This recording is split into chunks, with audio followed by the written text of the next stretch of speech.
get to structures, didn't we? Alright, the first step in writing a program is usually to identify the problem domain's concepts and then find suitable representations for them in code. I like to figure out the implementation details and then explain why the implementation details are great. Yeah, it didn't end up being funny, whatever. Let's see, and then find suitable representations for them in code. Sometimes a domain concept is a collection of other simpler concepts. In that case, it can be convenient to group these simpler components together into a single package, which can then be given a meaningful name. In Lean, this is done using structures, which are analogous to structs in C or Rust and records in C#. Quick digression.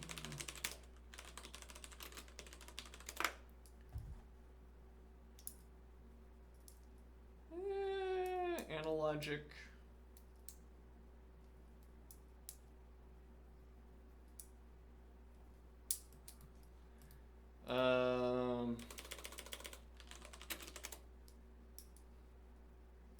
No, not name. Let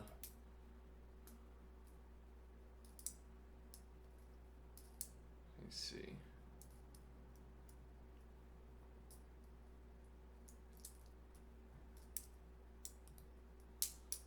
Okay, so right, so in Lean, this can be done using structures which are analogous to structs in C or Rust and records in C#.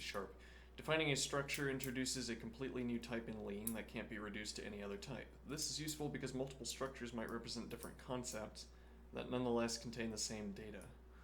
For instance, a point might be represented using either Cartesian or polar coordinates, each being a pair of floating point numbers. So floating point numbers, not the same numbers in this case. Defining separate structures prevents API clients from confusing one another. Alright, let me see. Lean's floating point number is called float, and floating point numbers are written in the usual notation.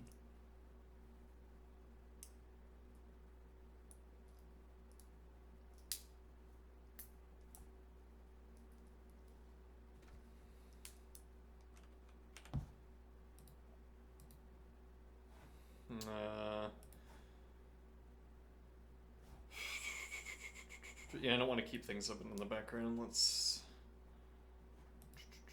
What problem was this?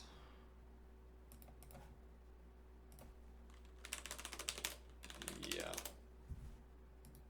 Oh, I could just click on...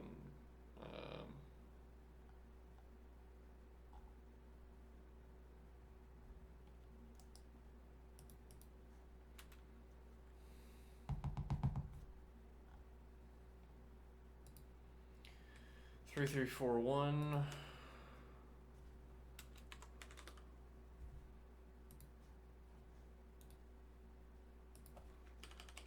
Modified bar 3341. Modified.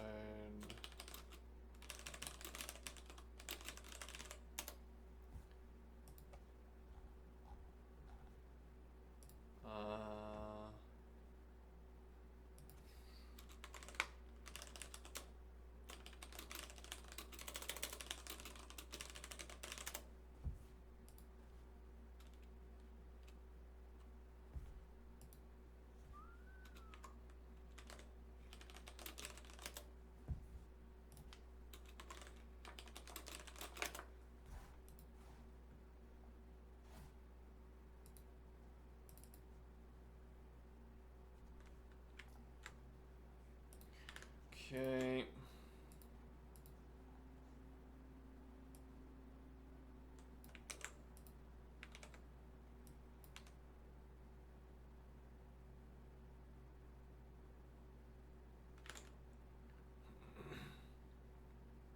Oh, this is giving us the answer for each, I see.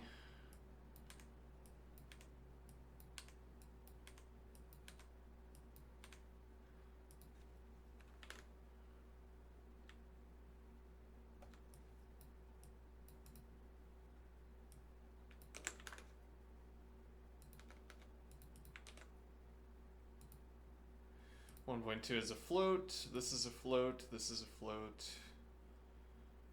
Okay, makes sense to me. When floating point numbers are written with the decimal point, Lean will infer the type float. If they are written without it, then a type annotation may be necessary. So I wonder if this will depend on... Well, I mean, if you know the output of a function is a float and you receive an output from the function, you know it's a float, so you don't have to check it, I assume.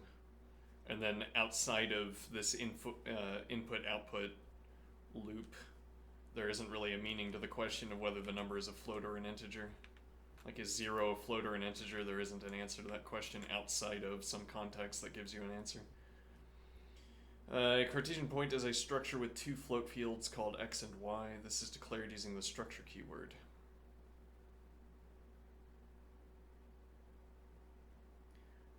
Let's...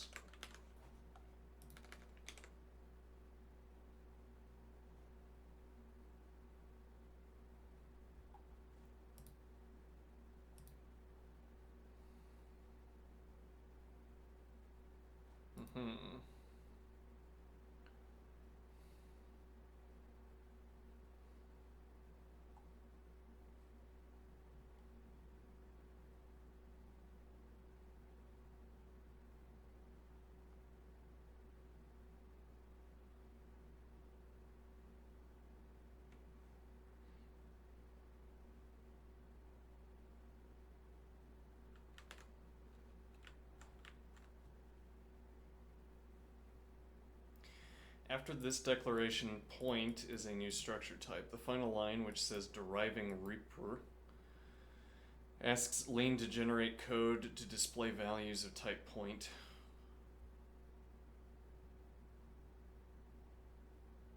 To generate code to display values of type point.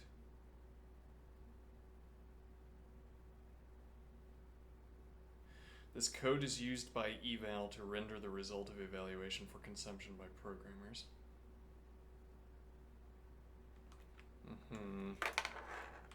Like reprise.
It is also possible to override the compiler's generated display code. Alright, the typical way to create a value of a structure type is to provide values for all of its fields inside of curly braces. The origin of a Cartesian plane is where x and y are both 0. Okay.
Mm-hmm.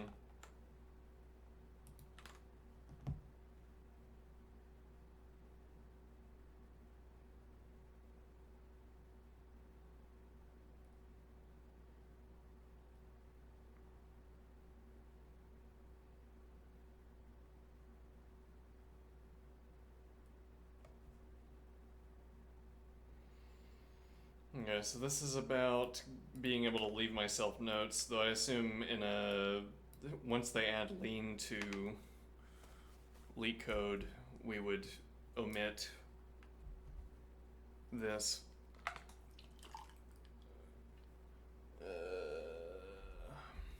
Just one more way we can make our code more difficult to read while at the same time shaving off nanoseconds. Yeah, let's see. Because structures exist to bundle up collections of data, naming it and treating it as a single unit, it is also important to be able to extract the individual fields of a structure. This is done using dot notation, as in C, Python, Rust, or JavaScript.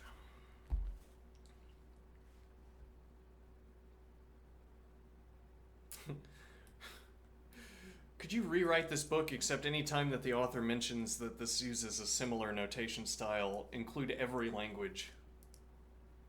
Every language of which that's true. Eval origin X. I think Go works like this as well. That's just what struck me to say that.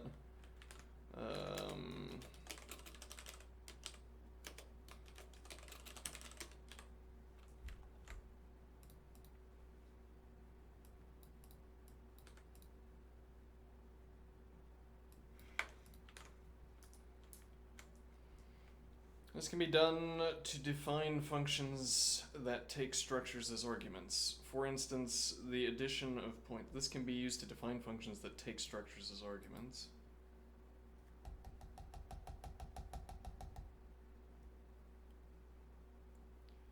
For instance, addition of points is performed by adding the underlying coordinate values. It should be the case that eval add points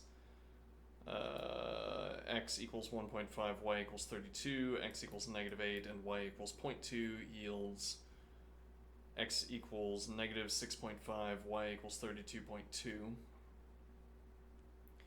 The function itself takes 2 points as arguments called p1 and p2. Okay. The resulting point is based on the xy fields of both p1 and p2. Alright, so let's get an instance of defining a function according to my highly verbose, my highly good style.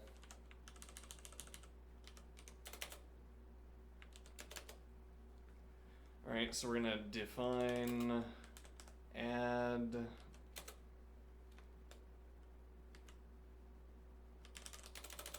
points function. Alright, this is going to take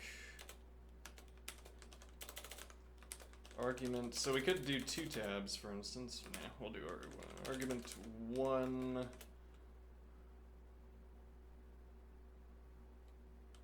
Well, let's see, I will have point 1. Wait, I thought we didn't have access to underscores. Yeah. Oh no, we don't have access to colons. Alright, point 1, point, and that will be of type point, point 2, point, which will also be of type point. Though there's less motivation to do this because we can simply ask what the type is at any time. Let's see, and the output will be a point, which will be assigned to point2 point dot x plus, rather, point 1. Alright, so let's see. X is assigned to this, point2 point dot y.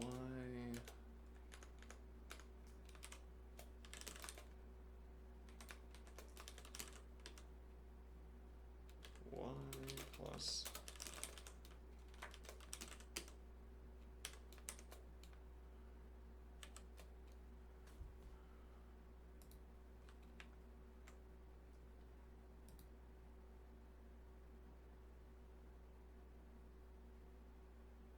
Oops.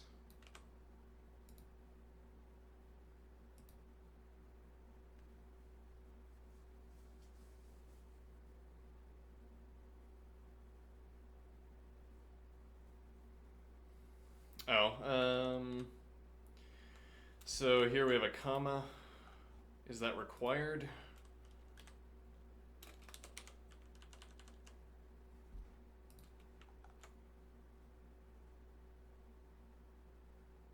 Apparently not. What if I delete that? That is an error. However, if I do this,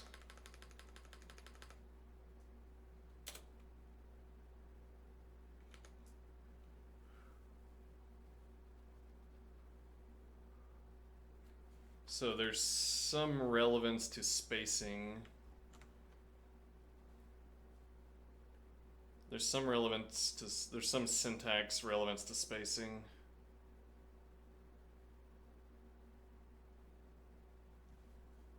I wonder if there's a shortcut where I could, or a command I could have where I don't have to hit tab 100 times to do this. Yeah, 100. Where I don't have to hit tab, like if I'm inside curly braces, then line up with whatever was immediately after the curly brace. So actually Go is like this as well. Here we need a comma. If we make a line break, we don't need the comma. Interestingly, alright. Alright, and that's the function. So let's do add. Nope, that's apparently not. Hold on.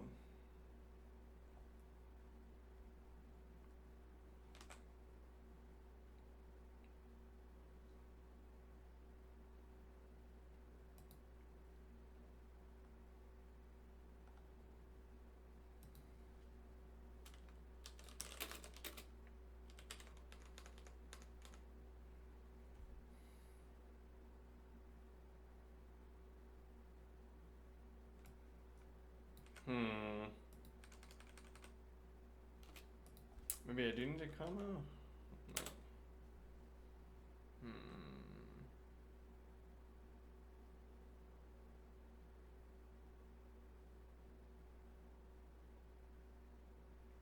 No. Alright, let's see it.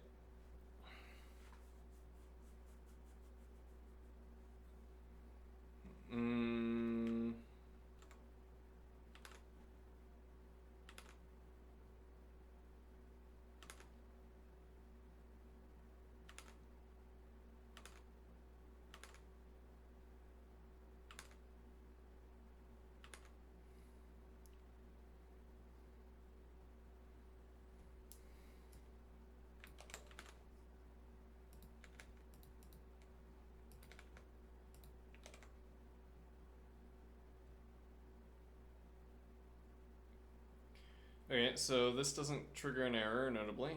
Now let's force it into my syntax style.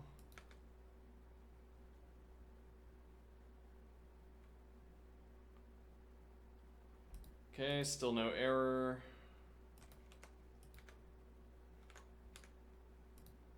Still no error. Alright, so up to this point, yeah.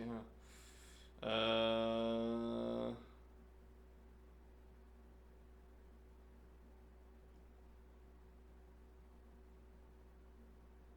we don't need parens.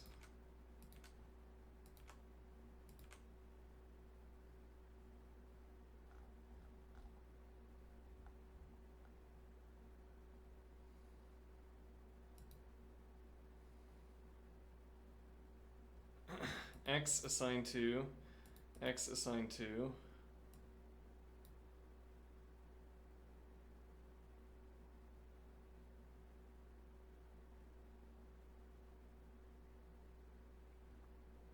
It's not because of the comma. No.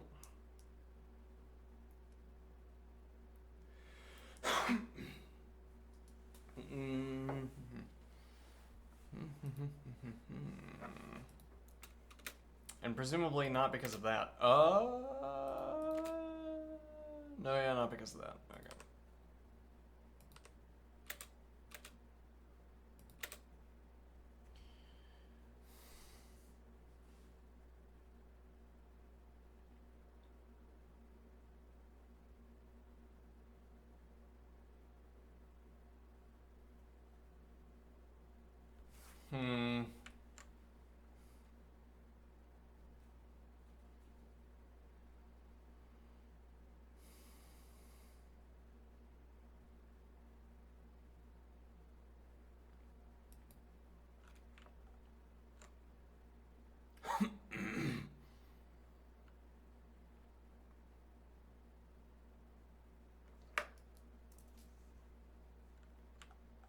All right, let's get a copy of this down here.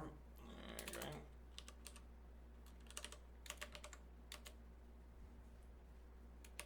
Oh, it might actually be this. Yes, it is that. Okay.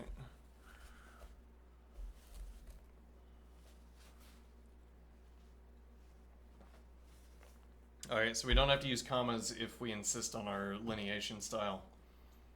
Okay. Can I choose my own lineation style if it is plainly and obviously clearer than the default, than the conventional style? Yes, actually, you can. That's good.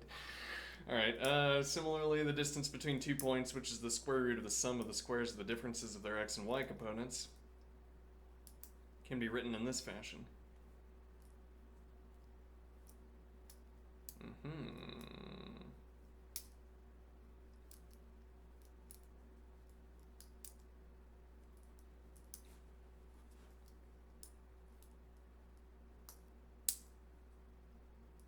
Funny to choose a float value, or funny to choose in one of the Pythagorean triples here.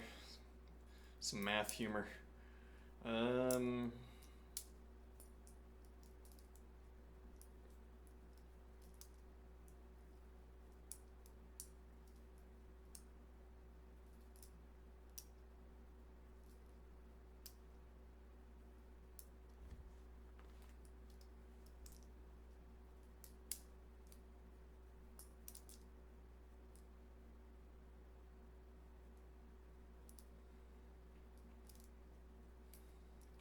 Multiple structures may have fields with the same names. A three-dimensional point data type may share the fields x and y and be instantiated with the same field names. A three-dimensional point data type may share the fields x, y, which merely means that we have a position for x and for y. This, incidentally, is also where we're naming the method. I don't know what my words are.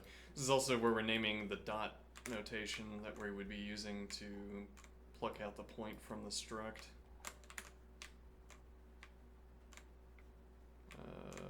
Let's see.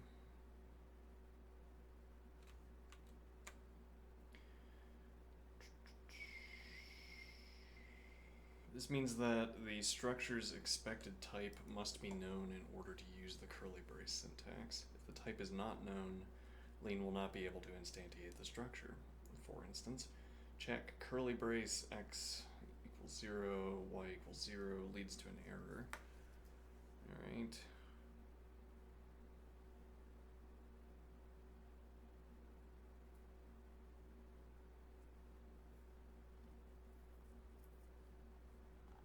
Hold on, how would I declare...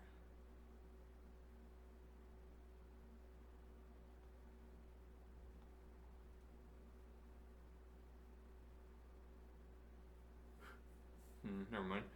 Alright, let's see. So, invalid curly brace notation, expected type is not known.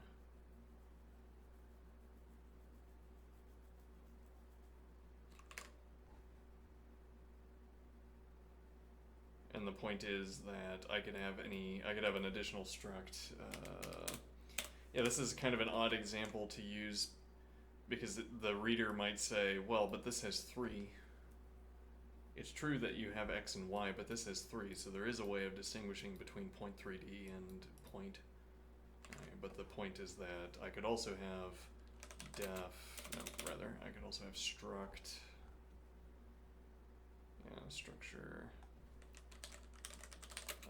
not point. Okay, and that's going to be where, I'll just cheat. Structure not point. No, you can't use negation. Not point. Though you could use negations actually in Racket for names, interestingly, where x is a float, y is a float. Alright. Furthermore, we could also have integers here instead, or nats.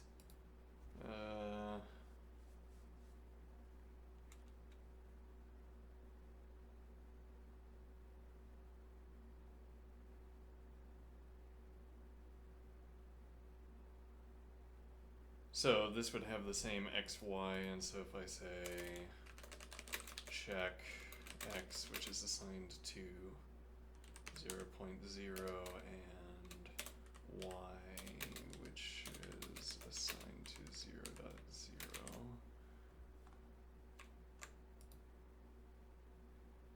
Okay.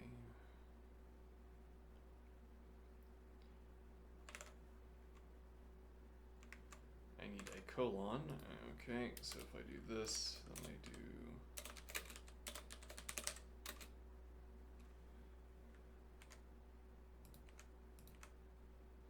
space notation, throws everything off.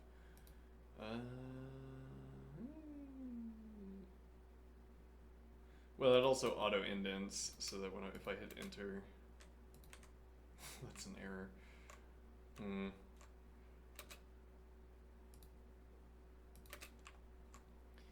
All right. And the answer is that yes, you can do cross-line checks. What if I don't have curly braces to hold the object, but then you couldn't have cross-line if you didn't have some kind of container like this, some kind of syntactical container? Like if I tried to ask check 5, I can't new line with 5, e.g. Okay. As usual, the situation can be remedied by providing a type notation. Okay.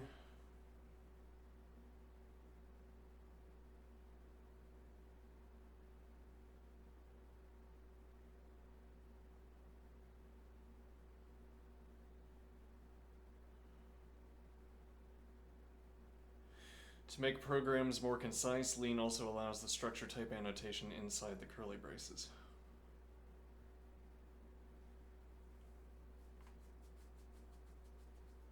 Yeah, I think that will be our preference, right? And that's what I did automatically. But we could have also put it inside of parens.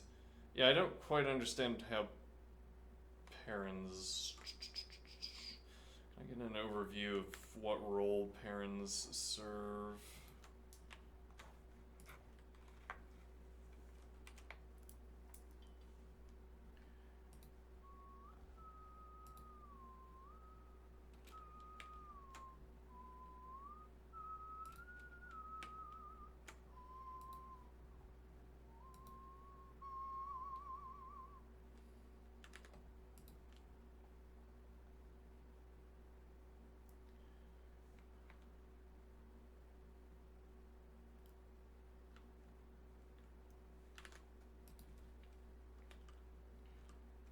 Parent, both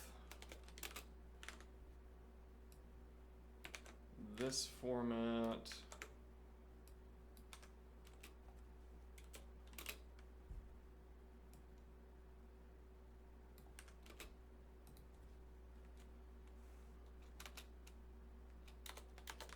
and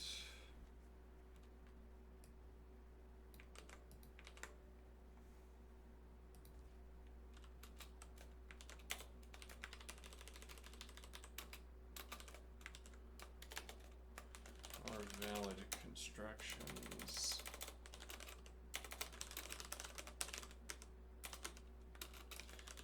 Give me a brief overview of the syntax of parentheses.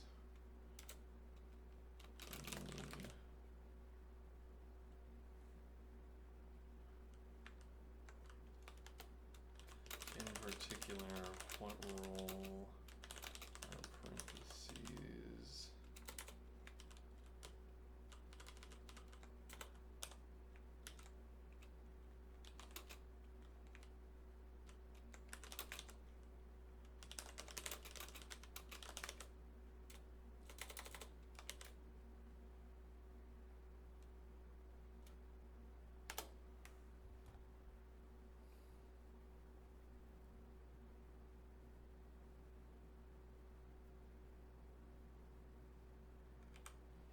In Lean, parentheses can serve several purposes. Function application grouping.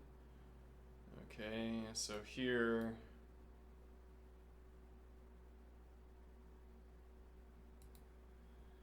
so where I wouldn't need to have parentheses for feeding these two arguments to the function. So if the function were e.g. x plus y, then we wouldn't have parens. But here we're asking to apply f to the result of this sum. Okay, explicit type notation. Let's see.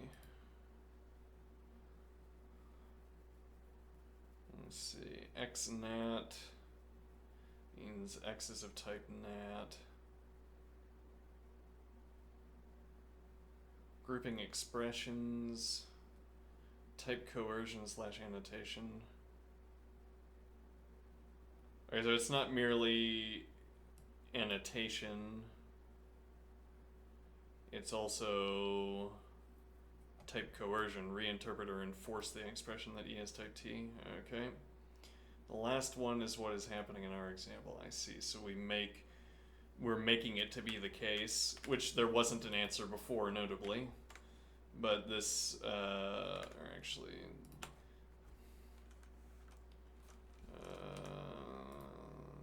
this is making it to be the case that this has type point. Okay.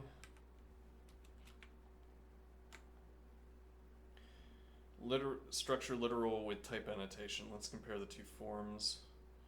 This uses structure update syntax with an inline type annotation. Lean parses this as a value of type point with field x, y. Technically, this syntax is a special case sugar. It's like writing this, but with slightly different precedence order.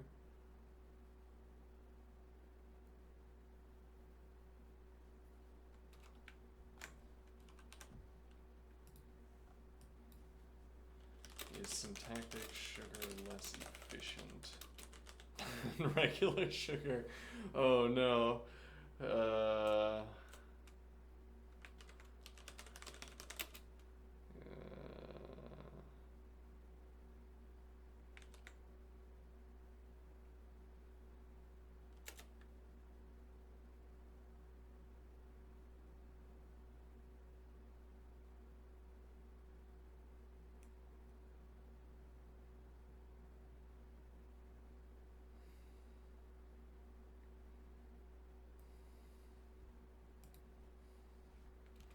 So we don't have to worry about syntactic sugar.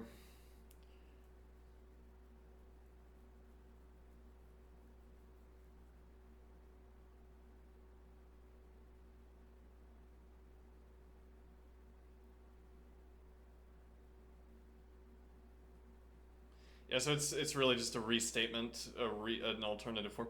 Yeah, though, if the we have more specific questions because we only code for LeetCode. So the fact that we have to recompile syntactic sugar every time might have some kind of cost. It's not a performance impact on the compiled code because it compiles to the same code, but you have to take the indirect routing of desugaring, I think.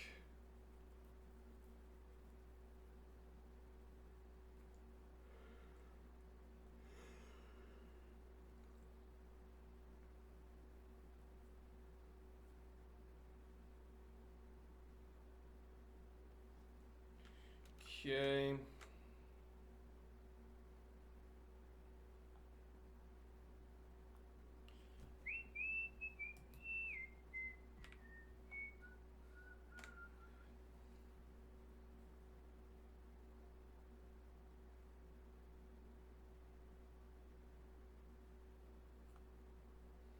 Oh, let's go back over here. So with a slightly different, let's see, precedence order.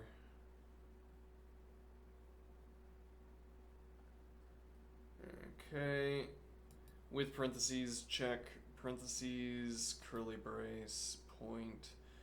This is clearer and more explicit. Here's what happens. Well, clearer and more explicit about, I guess, what the underlying code is doing, I would think. Here's what happens. This is a structure literal.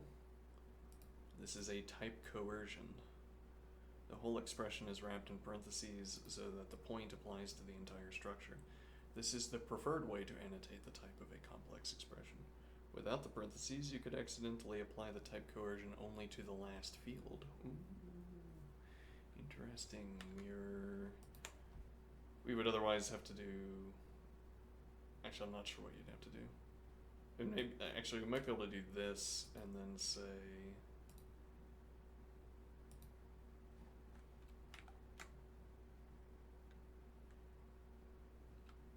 Like if this was applied only to the last field, though it doesn't.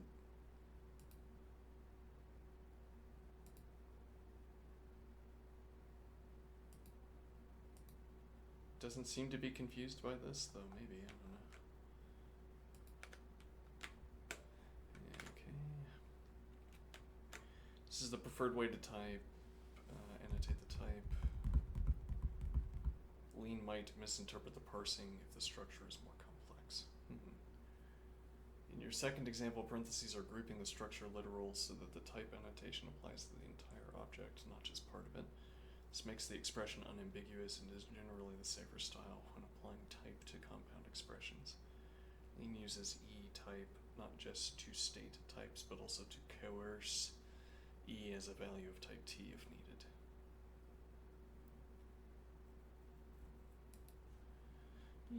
Yes, I will take that example.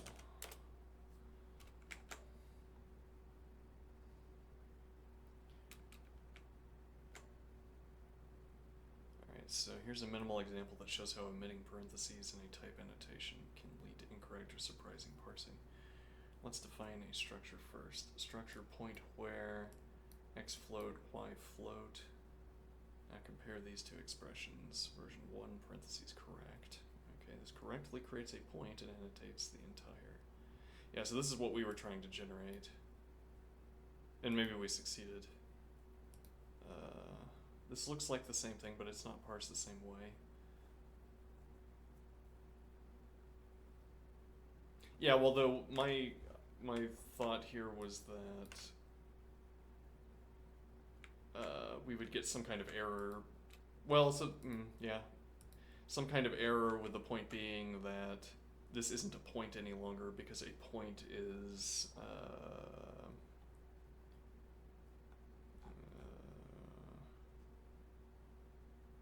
X float, Y float, and Y wouldn't be a float if we said it's a point. Though then there are other problems with that, I assume. Let's see.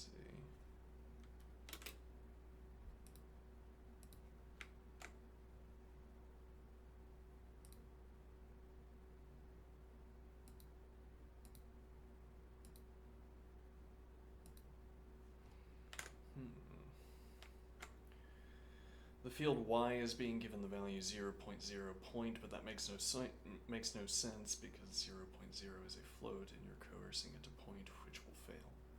Meanwhile, the outer structure is being inferred as x dot dot dot y dot dot dot, and it won't unify with point either. So this gives you a confusing type error about not being able to coerce 0.0 to point. Yeah, that's what I expected too. It does not seem to be giving me that error.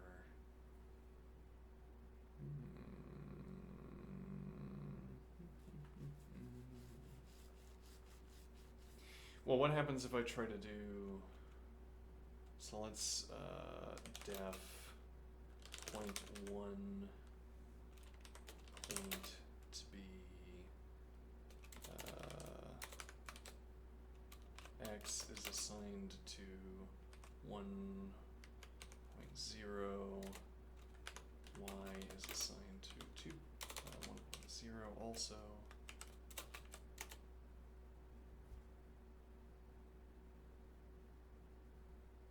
Let me see, def origin, right, we have to declare that it's a point. Point is assigned to, okay, and then we will this accept 2, 2, and 2. Alright, and now I want to add dot points function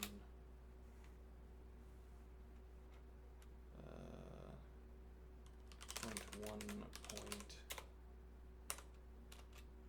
and point 2 point and eval this please.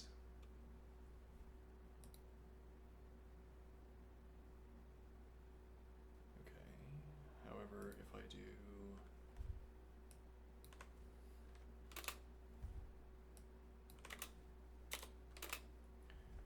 and now I do the annotation inside.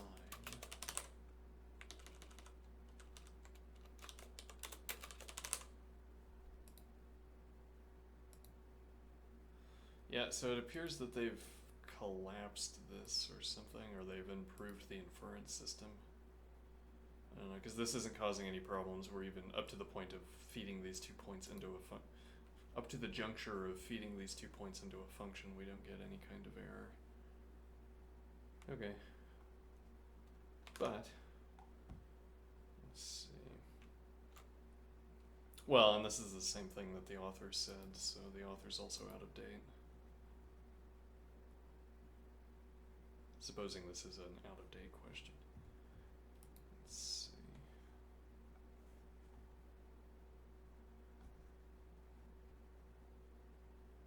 The colon operator in LEAN type annotation / coercion binds very loosely. So without parentheses,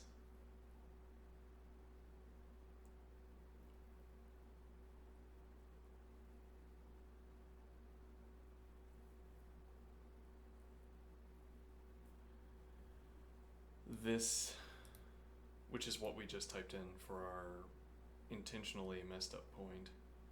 Well, actually, so if I could do a bit of a test here. So if I do paren here,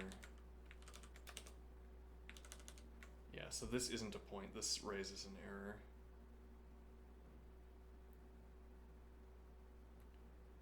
Okay.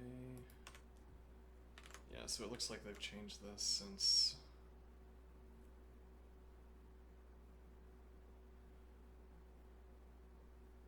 both the book and our interlocutor learned about it. Would you like a visual precedence chart or a quick rule of thumb for LEAN's operator binding?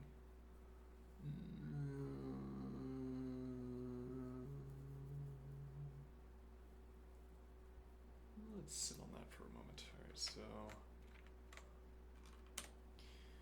imagine a function 0x, so updating structures, alright? Imagine a function 0x that replaces the x field of a point with 0.0. Let's see.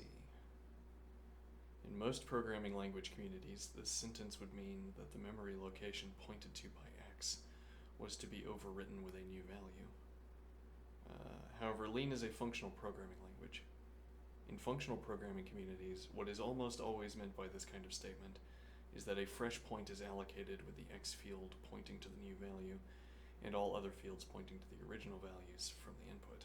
One way to write 0x is to follow this description literally, filling out the new form for x and manually transferring y. Let's see.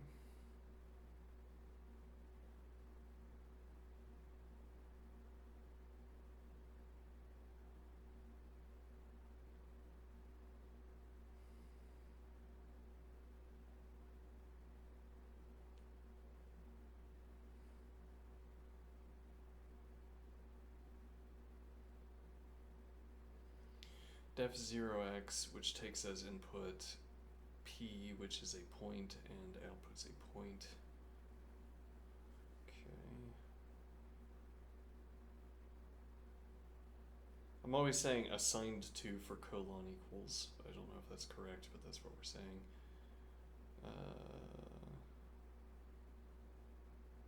So is assigned to this construction. P dot y, which extracts the y value from p. Okay. The style of programming has drawbacks, however. First off, if a new field is added to a structure, then every site that updates any field at all must be updated, causing maintenance difficulties.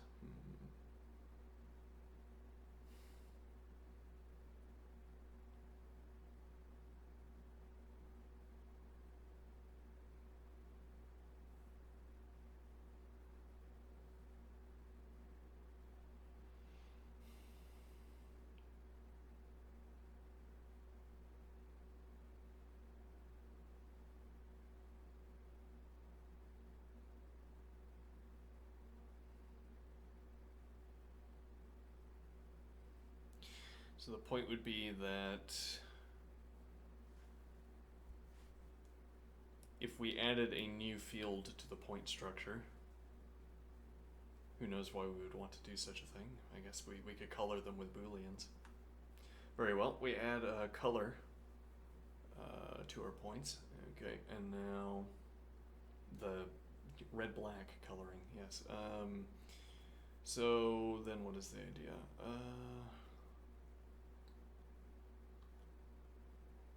That this code would break because this would be constructing an old point. It doesn't have a field for red-black. Well, for true, yeah, for our boolean. Okay, so instead, so yes, this is a problem. Maintenance difficulties.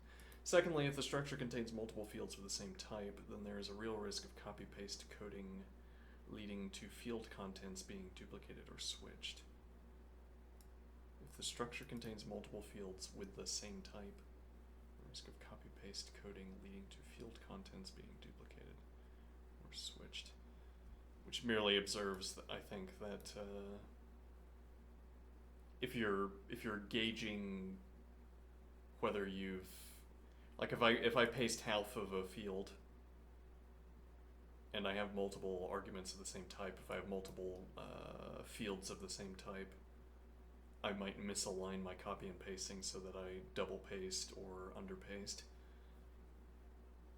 Finally, the program becomes long and bureaucratic. LEAN provides a convenient syntax for replacing some fields in a structure while leaving the others alone. This is done by using the with keyword in a structure initialization.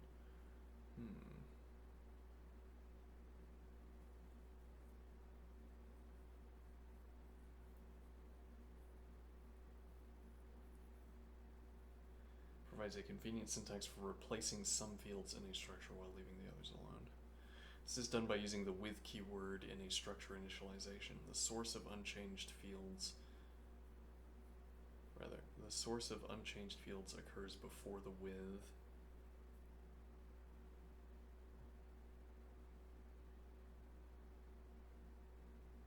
And the new fields occur after. I see. For example, 0x can be written with only the new x value. So p with x assigned to 0. P except, as it were. Except it's with instead of except. Yes. Remember, this structure update syntax does not modify existing values. It creates new values that share some fields with old values. Okay. That would be relevant. Well, it's not relevant yet. I don't know why I need to remember that thing. Oh, well, whatever. Given the point 4 and 3,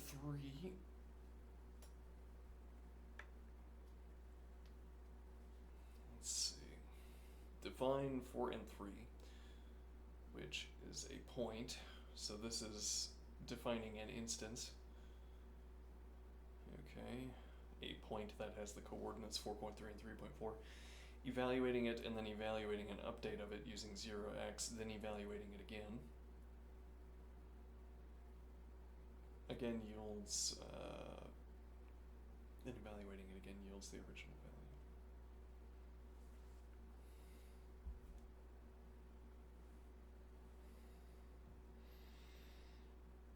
value. Oh, okay. Right. This is a way of saying that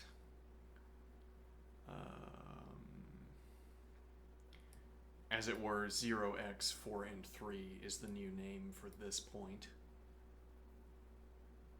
Like if I have a list and I say, give me, in Racket, if I say, hey, I have a list, I should have this open.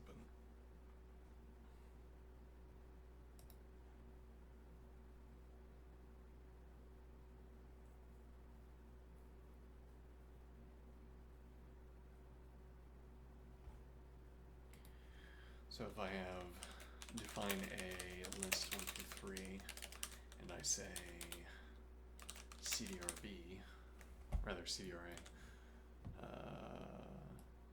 this doesn't change A, it gives me a new.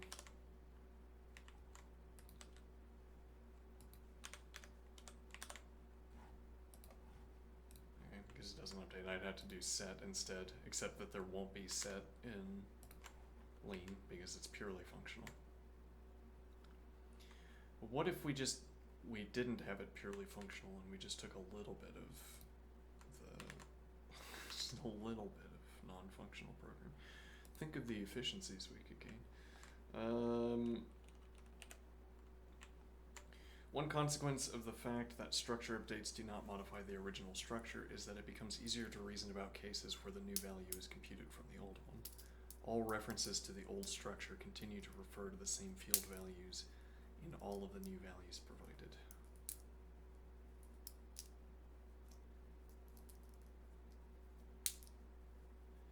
All references to the old structure continue to refer to the same field values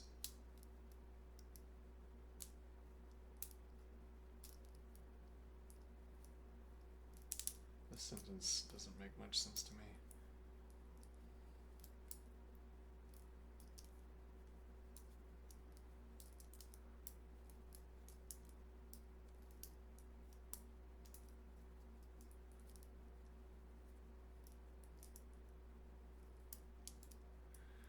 All references to the old structure. One consequence of the fact that structure updates do not modify the original structure. Well, what do we mean here by a structure update?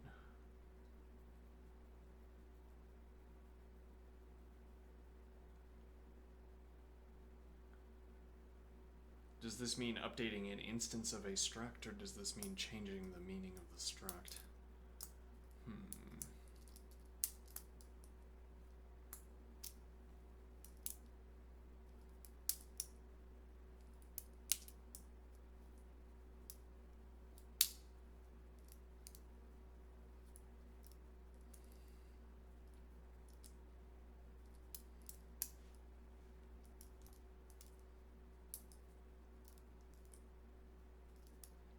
Okay, here, so this structure update syntax. So this is talking about updating an instance of a struct. Okay. One consequence of the fact that structure updates to an instance of a struct do not modify the original structure is that it becomes easier to reason about cases where the new value is computed from the old one. All references to the old structure continue to refer to the same field values in all of the new values provided. I think what this is trying to say is that I don't get new values if I reference the old structure, so I can check how far or how many changes, or rather I can compare the old value to a new value in a given field because the old value is still there in the old structure, supposing the garbage collector hasn't caught it. Incidentally, garbage collection in Lean.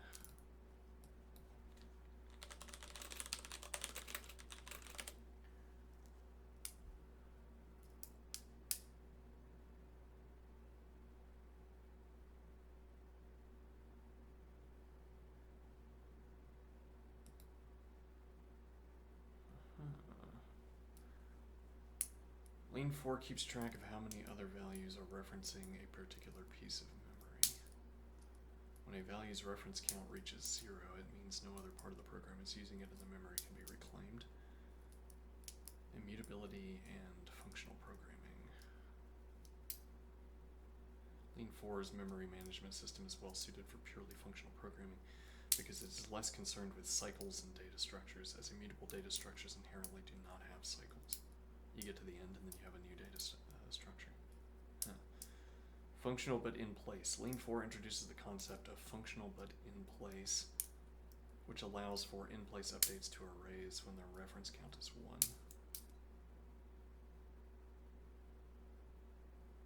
This means that if an array is only referenced by a single value, it can be mutated without allocating a new copy of the array. Functional but in place.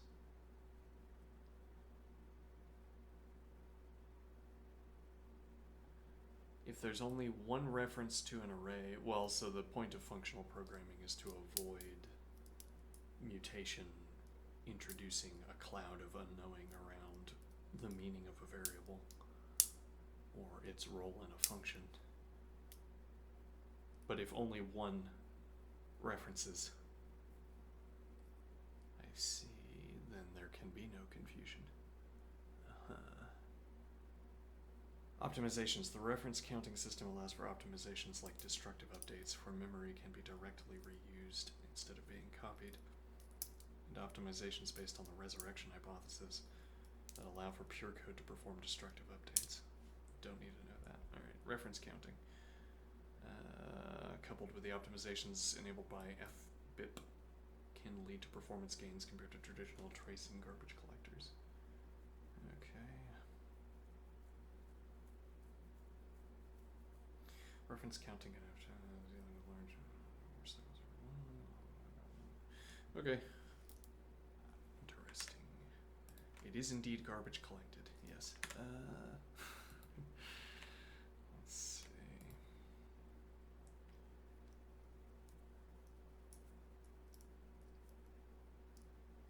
Behind the scenes, FRE structure has a constructor. Here the term constructor may be a source of confusion. Unlike constructors in languages such as Java or Python, constructors in LEAN are not arbitrary code to be run when a data type is initialized. Instead, constructors simply gather the data to be stored in the newly allocated data structure.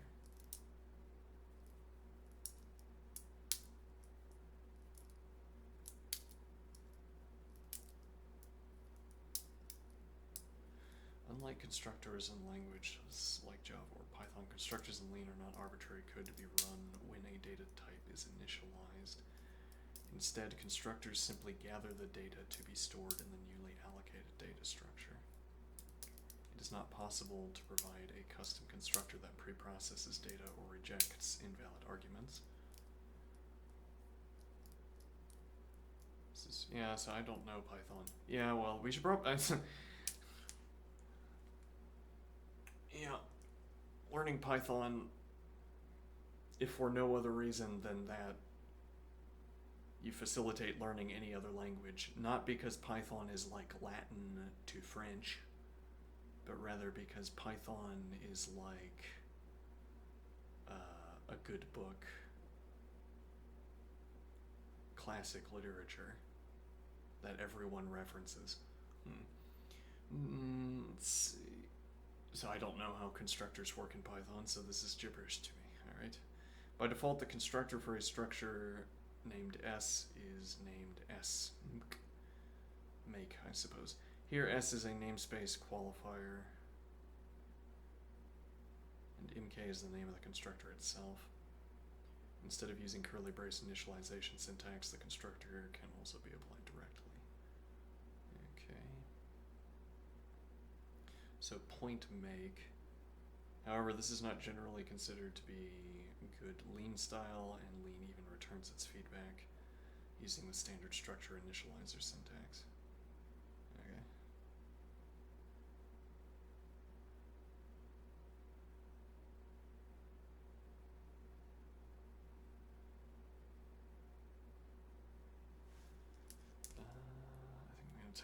back here, and when I get back, we might ask a few questions. How close are we to the end of? We might be able to get to the end of this, maybe not. All right, I will return. Anybody in chat? Nope. All right, I'll be right back.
Constructors have function types, which means that they can be used anywhere that a function is used.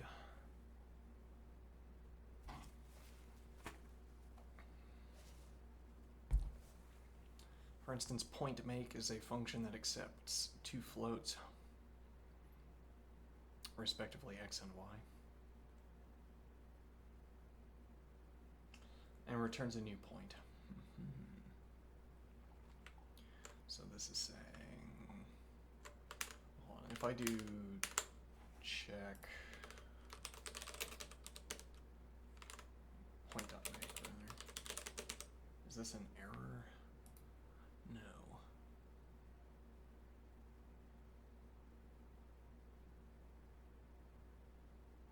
What is the difference between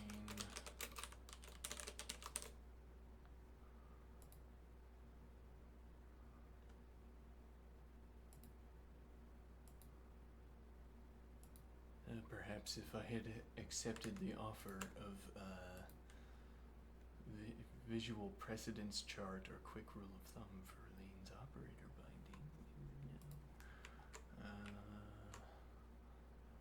binding. To override a structure's constructor name, write it with 2 colons at the beginning.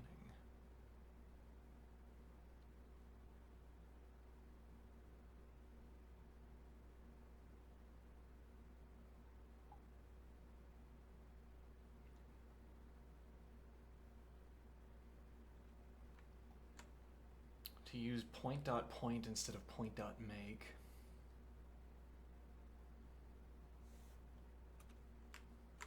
Hold on. What? Let me see.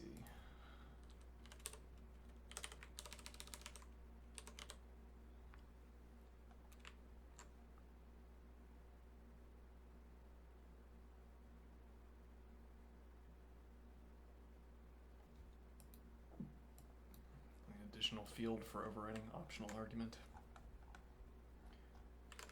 I never want to overwrite. I would like to fork Lean in such a way that this option does not exist, so that I don't have to pay the cost of checking for this optional argument. In addition to the constructor, an accessor function is defined for each field of a structure. These have the same name as the field in the structure's namespace. Second time where the word namespace has been used. How is that word being used?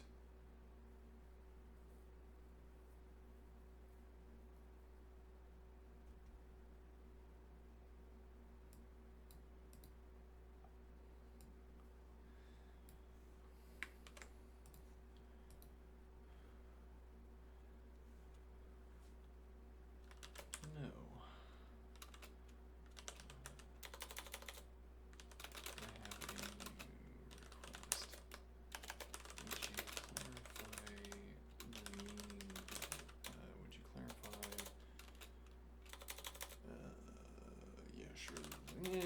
Meaning, would you clarify this? Would you elaborate on the usage of the word namespace?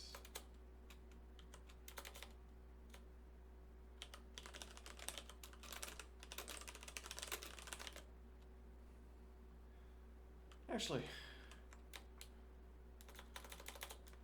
sure. Additionally,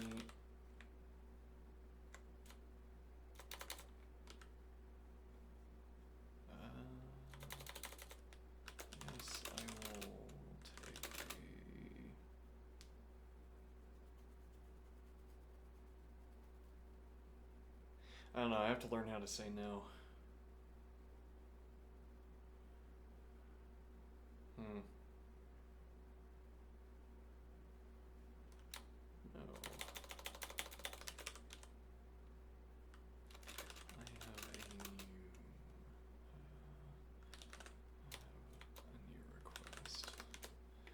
Elaborate on the usage of namespace in the following quote.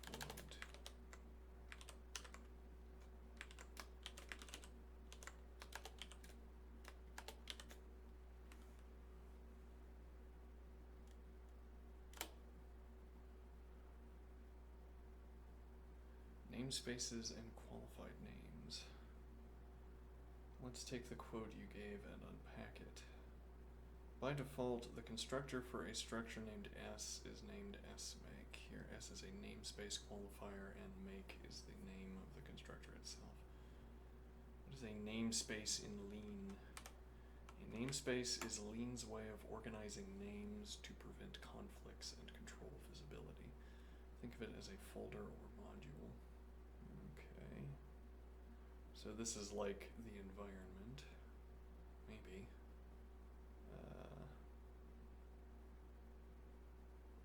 A namespace in LEAN is a way of organizing names to prevent conflicts and control visibility. Think of it as a folder or module. For example, namespace geometry, def area,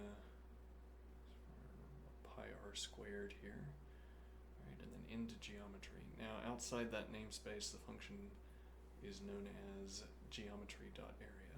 I see, though, if we were inside the namespace, it would be known simply as area. You can import it into scope with OpenGeometry. If I say namespace def, alright, namespace geometry again. Yeah, we'll just stick to this example. Now if I do point in here, okay, let's see.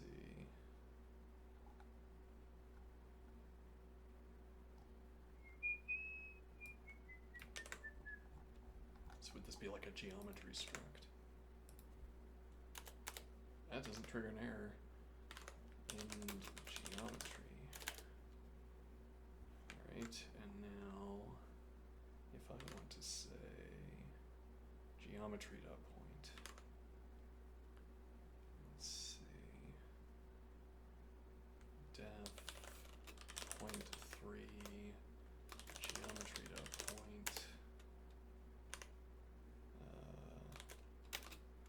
geometry.point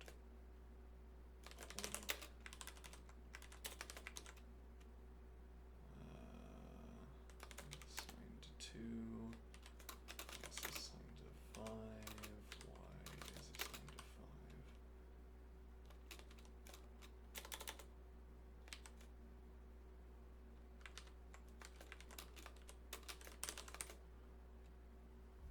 That is not necessary. Oh wait, no, here it is. Okay, and that is all correct. Whereas if I say, oh, let's give this,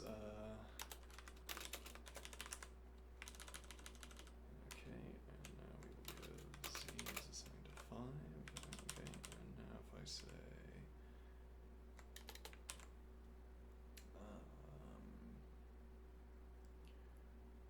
def point 4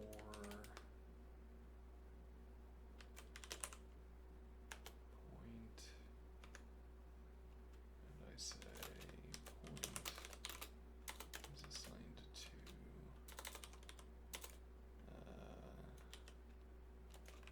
x is assigned to 5, y is assigned to 5.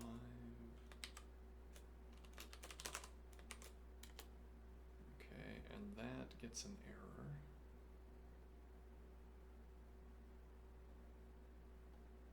As anticipated, but did it get an error for the anticipated reason? Oh, hold on, no. Maybe not, let's see. Yes. Yep, field's missing. So this overrides, the z point, I see. Or rather, this overrides, the external definition of point. Okay. Now, outside that namespace, the function is known as geometry.area. You can import it into scope with OpenGeometry. Okay.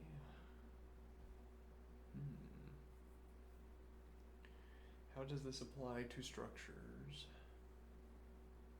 So let's test that.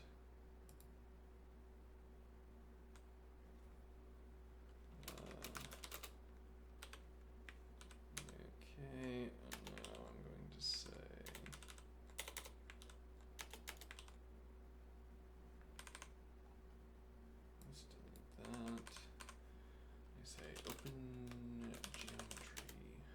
Open geometry.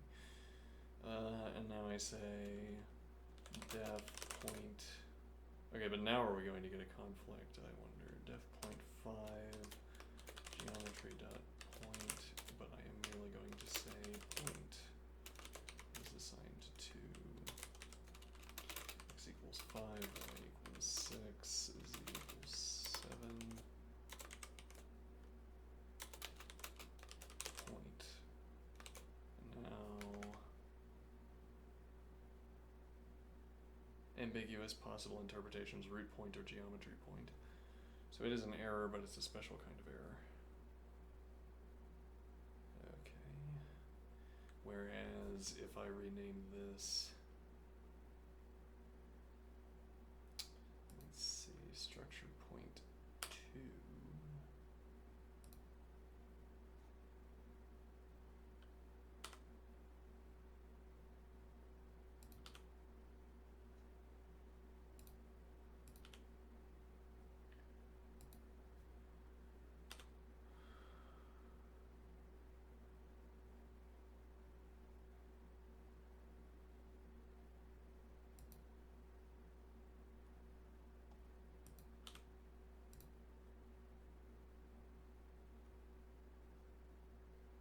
Why is this failing?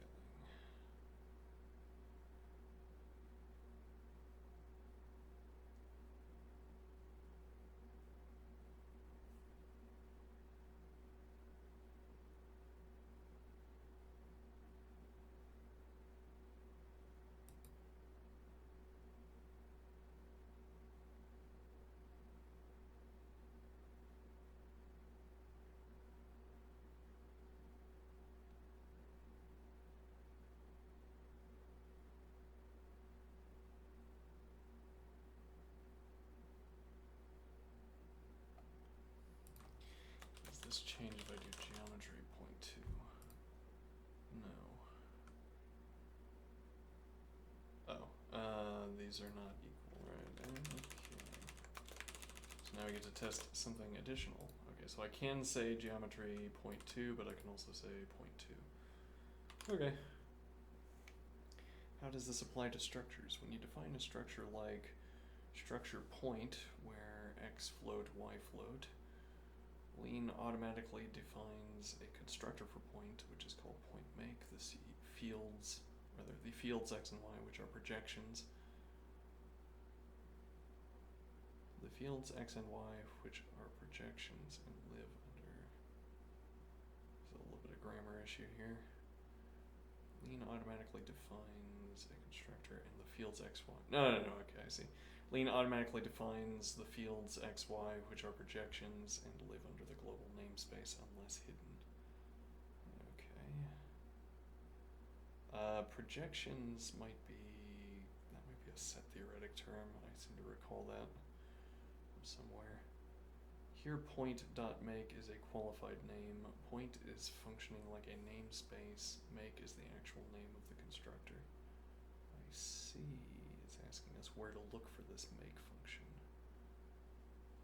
Check point.make yields. Okay.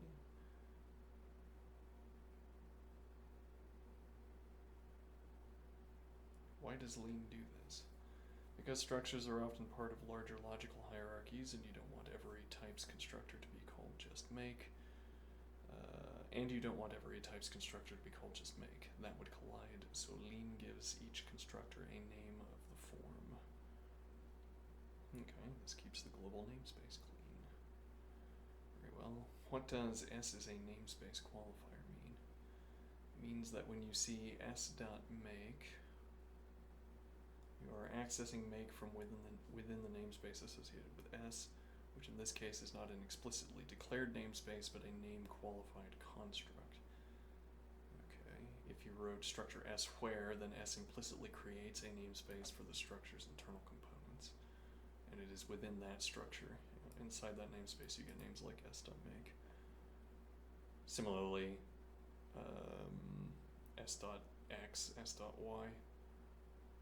So S is functioning like a namespace here, even if you didn't write namespace S yourself. I see.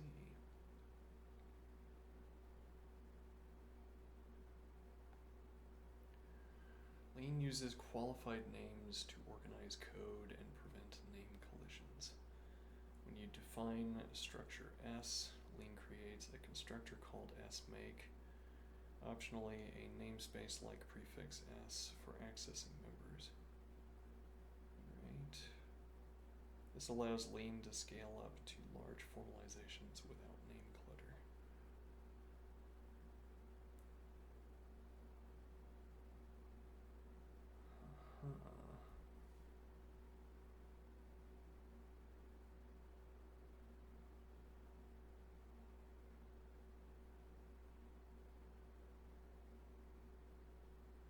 Okay, interesting.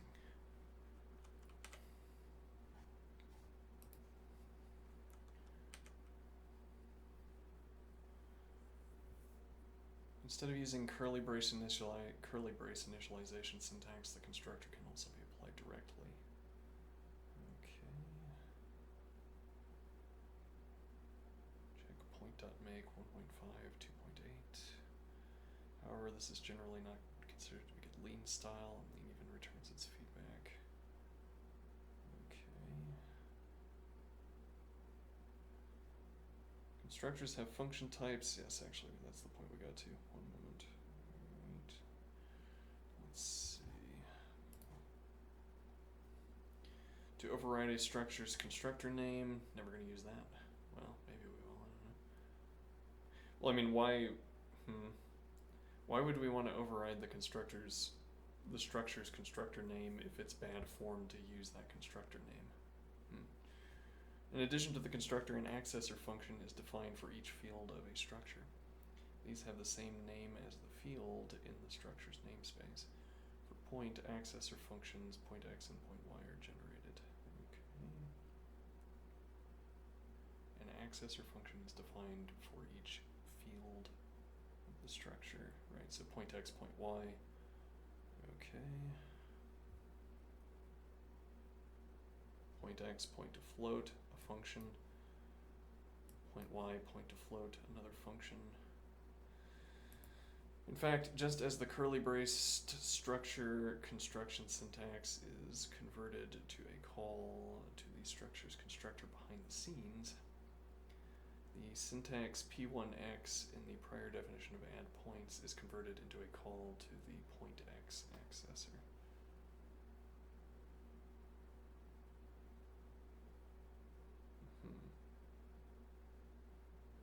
Ignore that, chat. Don't look at the camera. Let's see. Just as the curly brace structure construction syntax is converted to a call to the structure's constructor behind the scenes. Structure construction syntax. So when we use the curly brace syntax to create an instance of a structure, this is converted to a call to the structure's constructor behind the scenes. Okay, similarly, the syntax p1x in the prior definition of add points, so that would be, where did we define add points? All the way up here, yeah, okay, let's see. Here. So p1x, p2x, p1y, p2y. So these similarly are selectors for these. Okay, and the author has to say about these. Just as the curly brace structure construction syntax is converted to a call to the structure's constructor behind the scenes, the syntax p1x in the prior definition of add points is converted into a call to the pointx accessor. That is eval origin x and eval pointx origin. Both yield 0. Okay, so if I have a named point, I can use the same kind of syntax. Okay, origin.x. Fine. Accessor dot notation is usable with more than just structure fields. It can also be used for functions that take any number of arguments. Let's see.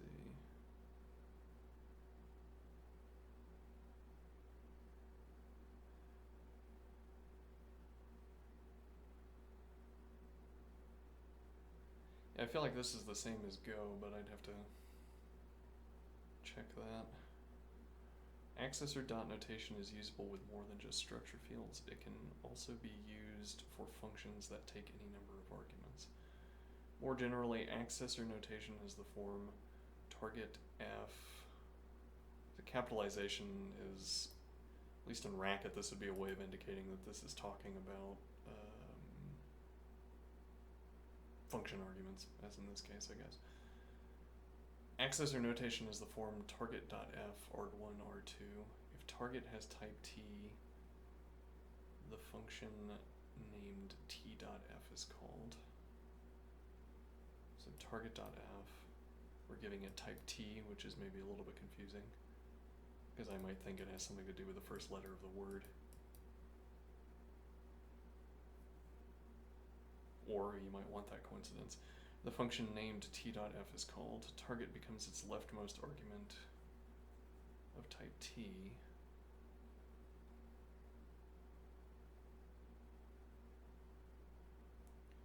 Accessor notation has the form target.f arg1 arg2.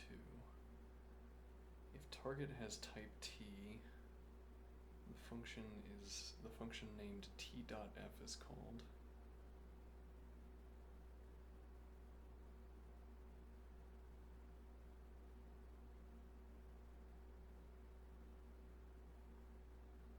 I'm gonna have to see an example of this.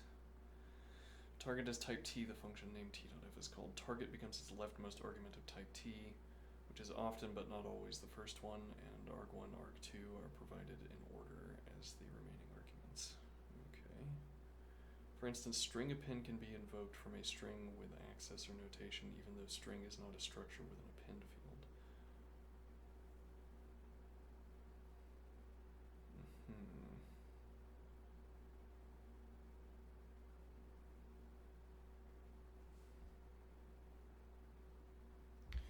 Yeah, we'll have to come back and cover the last part of this, but I'll go ahead and read through to the end, see what we can see. In that example, target represents one string and arg1 represents and another. Okay. The function point.modify both, that is modify both defined in the point namespace, applies a function to both fields in a point. Okay. So this takes a function that takes a float and produces a float and a point. Okay, and then applies the function to point x and point y. Even though the point argument comes after the function argument, it can be used with dot notation as well.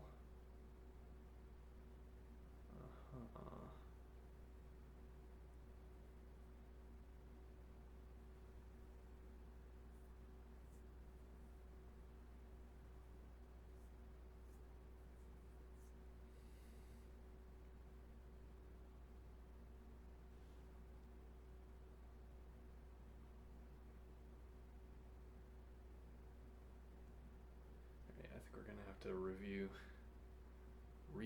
view again this section with our interlocutor. However, for now, I'd say we've gotten to the end of this segment.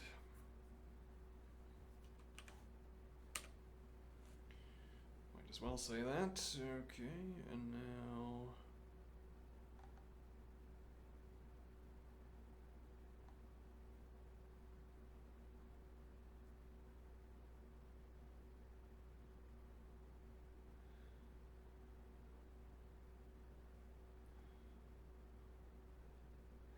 yeah, well, I mean, there's structures in Racket too, but yeah, I'm struck by this recurring observation that the structure of LeetCode problems discourages the utilization of structs. As in, even if you solved a problem using structs to sort of structure your code, what you'd want to do is factor those structs out at the end. Well, I don't know. It could turn out that the way structs are handled, yeah, we don't need to speculate, but okay, it could turn out that the way structs are handled in Racket, maybe the compiler gets rid of them at the end.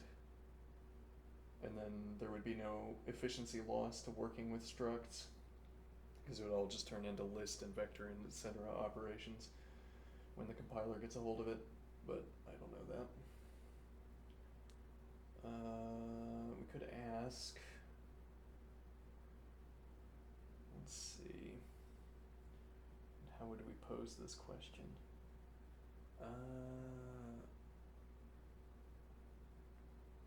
Structs in Ragged.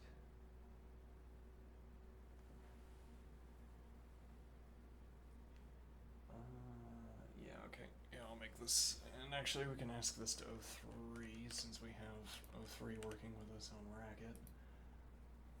Yeah, we can just ask it here.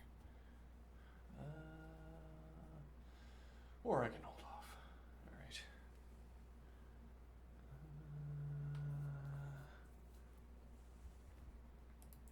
Actually, we have Ragged code discussion. Let's see.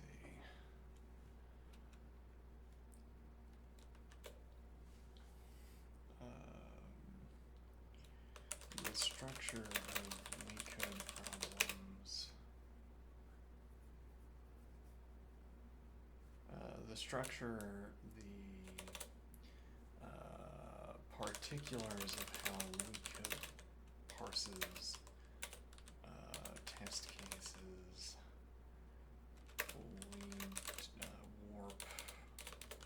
warp my concerns as a coder in various ways. For instance, compilation speed is of a higher concern to me because given that all of my current coding is towards the solution of LeetCode problems, the particulars of how LeetCode parses test cases warp my concerns as a coder in various ways. For instance, compilation speed is of higher concern to me because LeetCode recompiles my solution for every test case.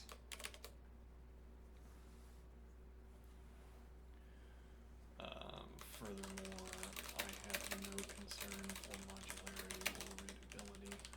I have only minimal concern for readability and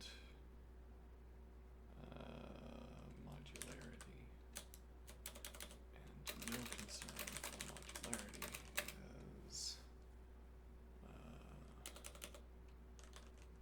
no one else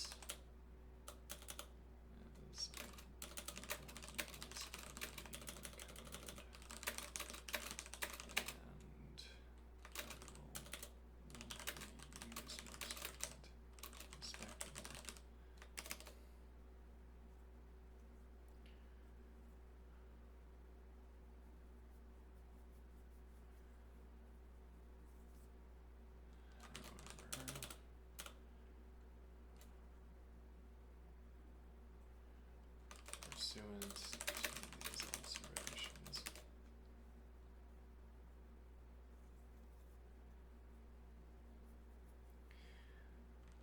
How does Ragged handle structs, particularly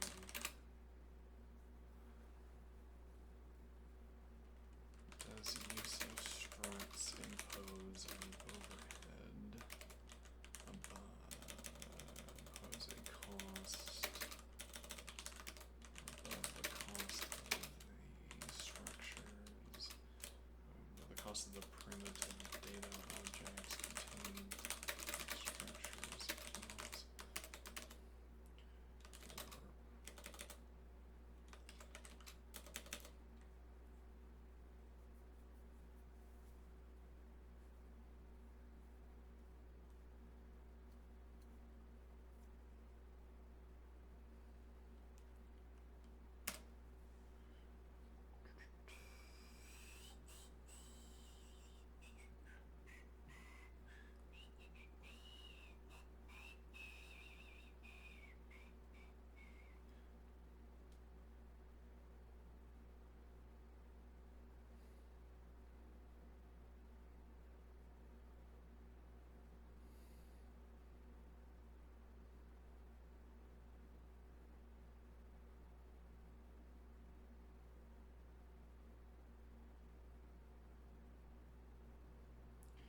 a struct really is in Racket.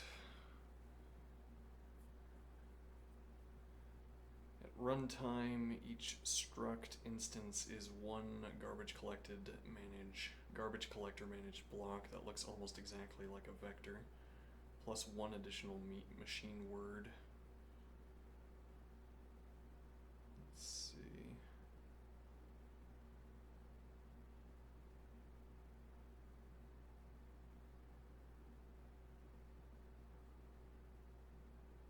Header type field. Header is the garbage collector tag plus size, one word, same as a vector. Okay. Type, pointer to the struct type descriptor, one extra word. And the fields, raw pointers, one per declared field. Alright, so compared with putting the same values in a plain vector, you're paying plus one word of memory per instance, 0 words of indirection, fields live in the same block, and 0 allocations, it's still a single garbage collected object. Accessors such as position, in, x, p compile to the same primitive used by vector ref. And the just-in-time can prove the type, the code path is literally the same few machine instructions. Header check to load. Okay, mutators on mutable structs are just as cheap as vector set. Compile time cost, a struct position in xy form expands into a runtime struct type creation, one extra constant object, 5 small bindings.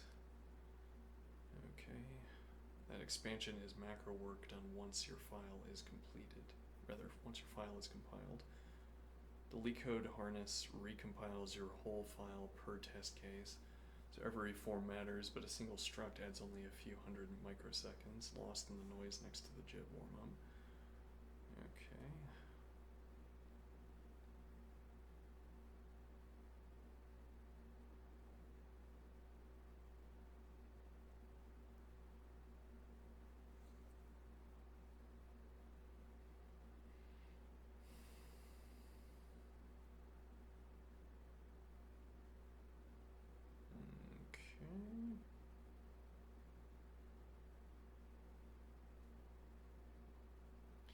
When not to use structs on LeetCode.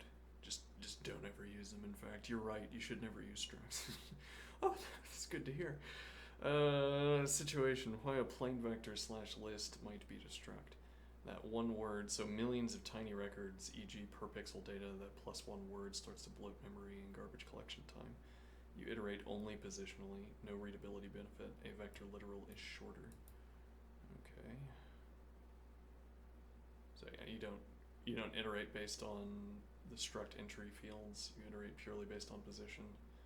You need to serialize / parse huge JSON blobs. For the typical LeetCode data sizes, a couple of structs in inner loop code won't move the needle, even in inner loop code. But building one struct per array element might. In that case, a parallel of fixnum vectors or an fx vector of packed 64-bit ints is the lowest overhead choice. Right, we have to keep that in mind, fx vectors. Additionally, okay. Handy knobs. See, 0 tag check inside the tightest loop. Unsafe struct ref. No extra type word. Use a plain vector, encode the type with your own tag field or out of band. Okay. Faster struct construction. Make the constructor non-procedure.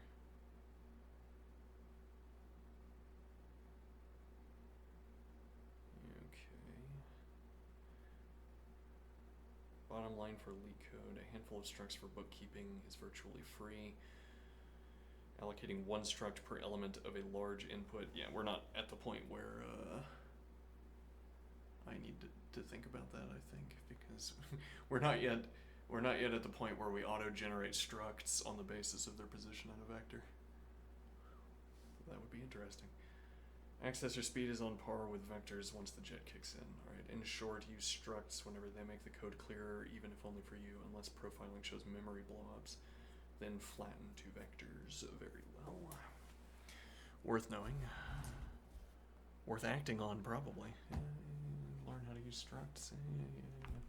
Alright, I will return for model theory.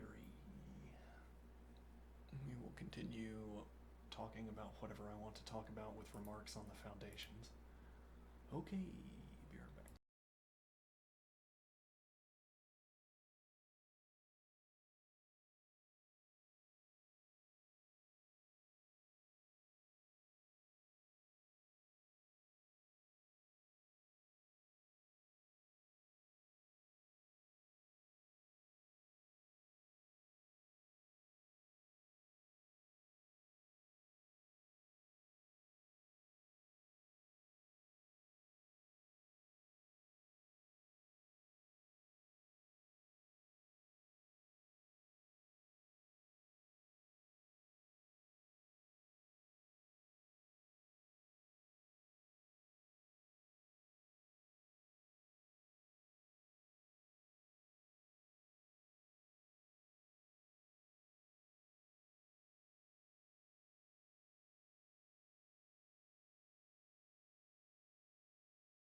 Okay, what are we gonna do?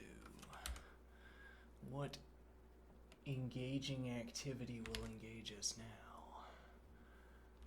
What amusements will we find?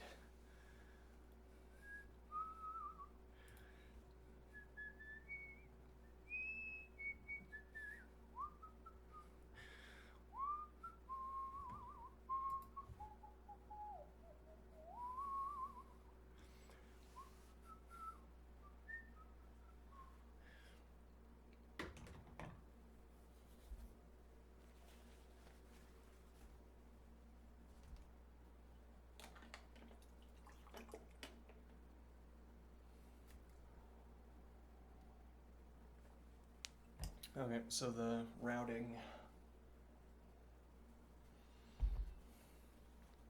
here.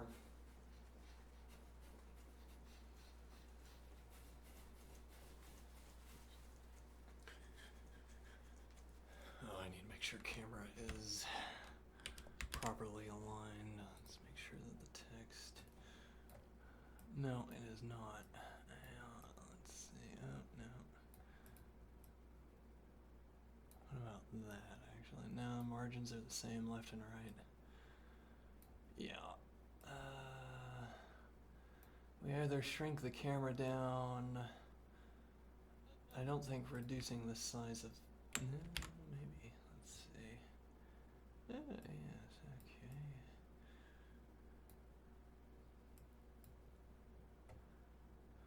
okay. Okay.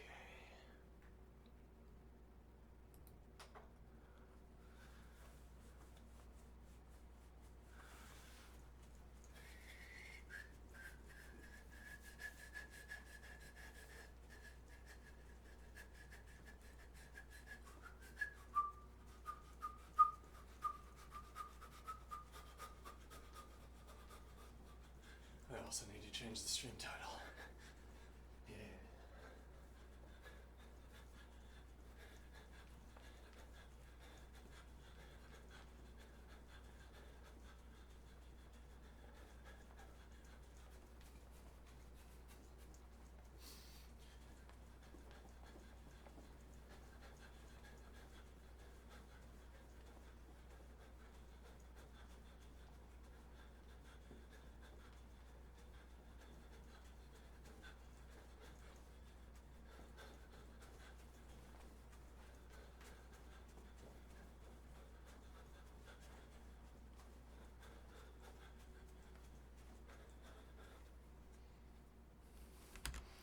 Might as well go full screen until I'm done meandering about.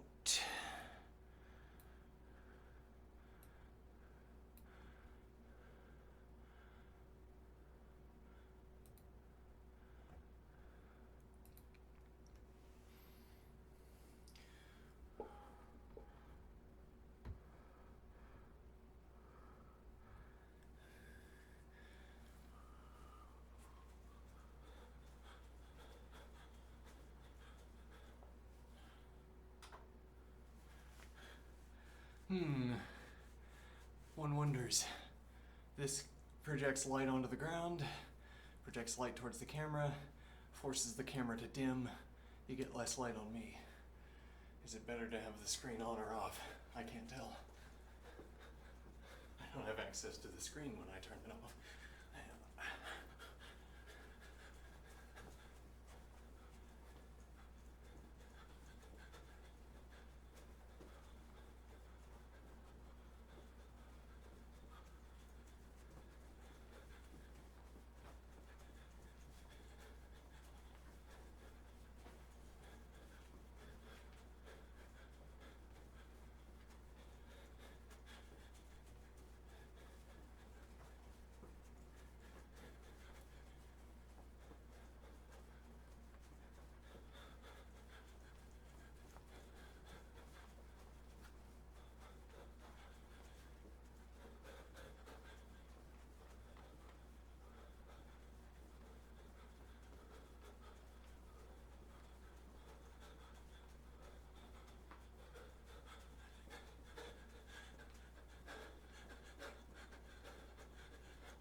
willingness to continue with a pattern is typically up to the point where I fail to instantiate the pattern.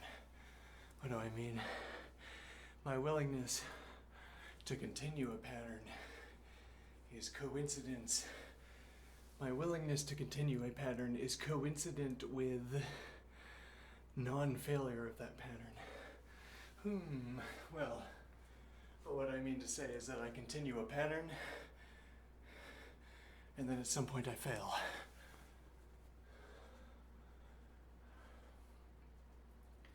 And then what? I continue a pattern, and at some point I fail, and I'm shocked. Failure? Me? Failure, I. Failure? Failure? It did not even strike me at the time that failure was possible. Which is to say, I was not in the midst of being struck that failure was possible up to the point where I'm struck by failure. And then this additional philosophical step, I observe that I was struck by failure.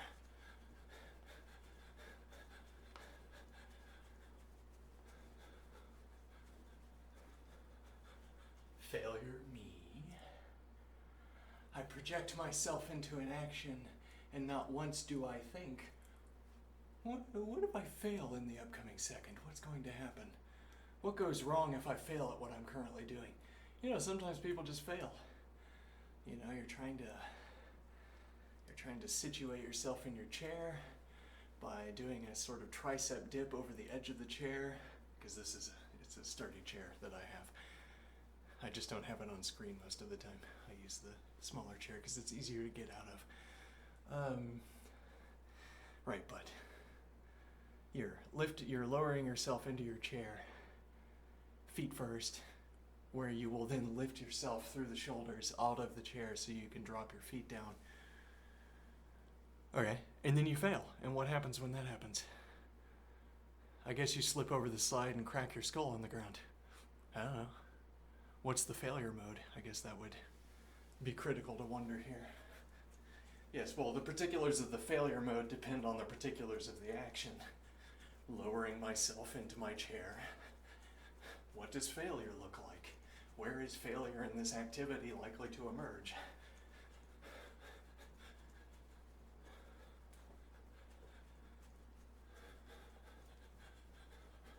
Now, but I got too particular too quickly.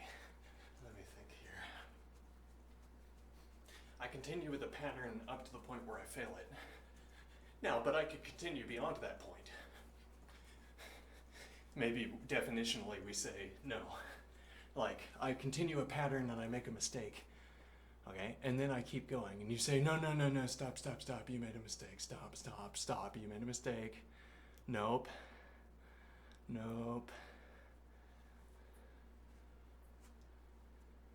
What kind of situation am I examining here? All right, I continue a pattern up to the point where I make a mistake. And then I stop myself. Or it's as if my muse leaves me. It departs. I have to find it again. My muse departs. Why? I make a mistake and there is no continuation past that point. What do I mean? No continuation strikes me. What does it mean to be struck by a continuation? I'm playing along through my piece.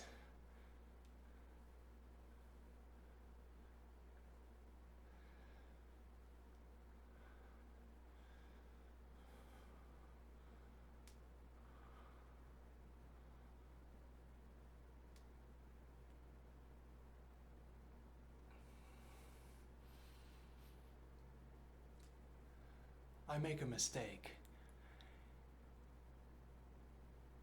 And then no way to continue strikes me. When I was in the midst of performing, a way to continue was striking me from one moment to the next. When I was not terrified of being told to stop. Now what is the point here? The point is that if I make a mistake, there's no continuation. Why? Because why is there no continuation?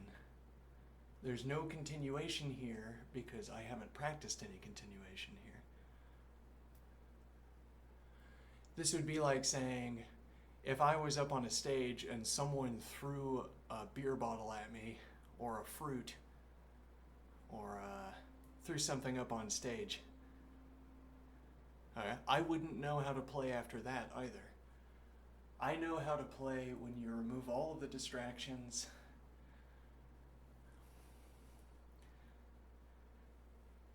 When you remove all of the distractions, then I am struck from one moment to the next concerning how to play.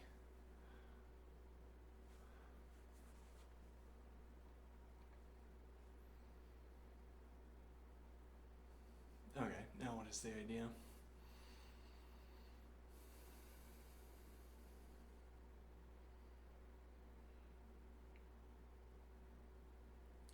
What idea did I want here? I continue a pattern until I make a mistake. Okay. Well, I couldn't continue the pattern after I made a mistake if I wanted to. My muse will have departed me, you'll recall.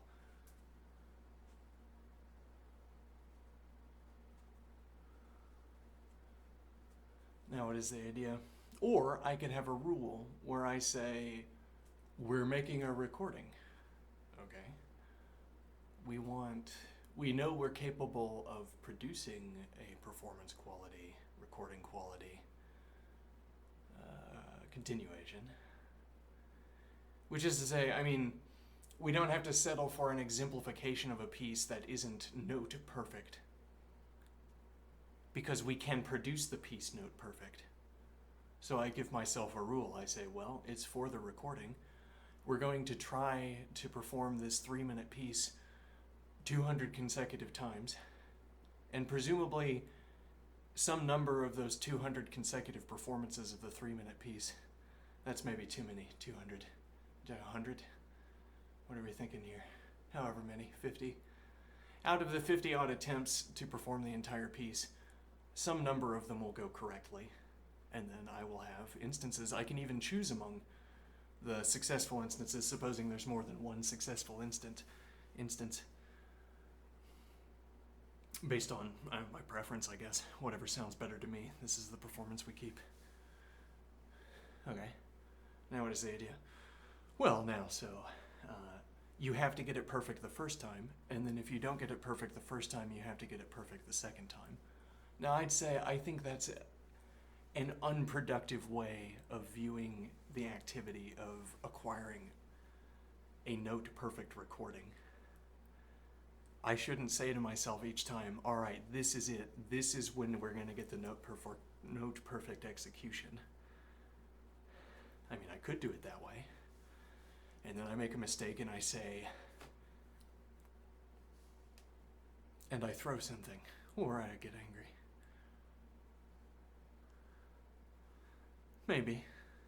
Though that might just be my personal disposition back then that I'm recalling. Now, but what is my point here? The alternative is just,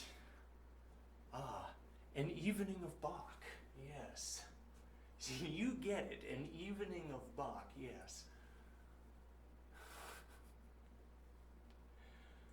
What do you mean, an evening of Bach? Are we going to have, are we going to do a concerto? What are we doing? Is someone going to play one of the movements of a suite? What are we talking about here? No, an evening of Bach. I'm going to sit alone in the dark and generate Bach music.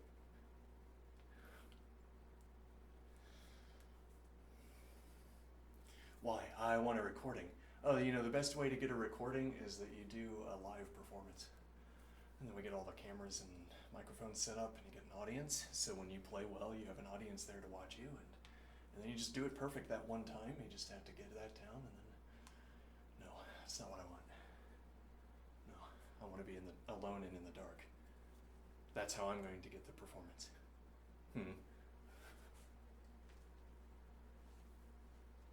Or an evening of Bach. Yeah, so you just sit here and if you want to listen to me try again. I don't conceive of it as trying. If you want to listen to me noodle around, sometimes on longer sequences, I'll be here. Now I say I carry a pattern up to a failure condition.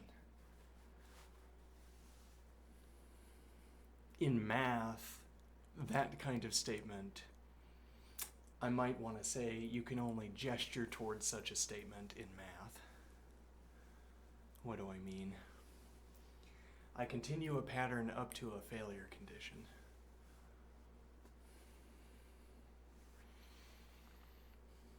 What am I going to have?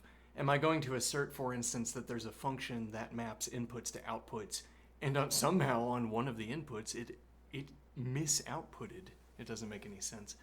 If, for instance, my function is an arithmetic function, it's not going to misoutput. I mean, there might be some physical interference that could cause a misoutput, but it's not going, as it were, it's not going to be a coin flip concerning whether there's a misoutput from a computer. Why is that an interesting idea here? Or from math? Well, no, hold on. So we're talking about a function in math, and we're saying it produces the correct mappings between inputs and outputs. Most of the time, it produces the correct sequence of inputs and outputs, relation between inputs and outputs, the first n times, and then on n plus 1, it produces an incorrect relation between the input and the output. And I say, what does that even mean? How could it produce? It's not like real, it's on paper. It can't fail to produce the correct value. It also, as it were, can't produce the correct value. I mean, we look at the function and we follow a rule in computing it. Okay, so now it can't be did I misperform the rule? And that would be one possibility here. We go back and we look at my calculation and I misperformed the rule. And then we say, oh, okay, now the function gives the value the function was supposed to give here. But there's not this alternative case where, as it turns out, the function somehow outputs the wrong value here. It can't output the wrong value. Okay, so we might say the analogic here between continuing a pattern up to the point of the first mistake, the analogic is incomplete. It's not good, not useful.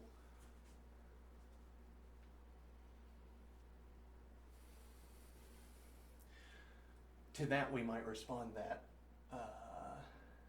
patterns are by their very nature only continued from their beginning up to the point where they're no longer continued.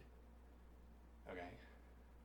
As it were, I should be able to copy and paste the pattern. Okay?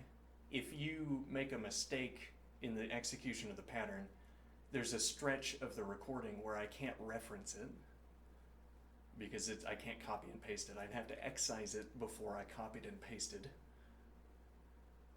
And for any of the mistakes you might perform, I would have to excise them. Okay, and what is the idea here?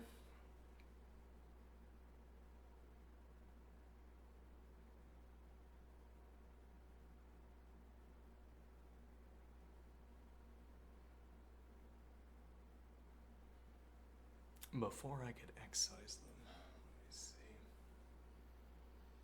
Well, so for that purpose, for this game we're talking, or for this use case we're talking about, where I say I have an instance of a pattern, and that's what I've labeled this recording of me performing a musical piece according to a plan, a pattern. Okay, now I can copy and paste it, and now both of them are the execution of that pattern.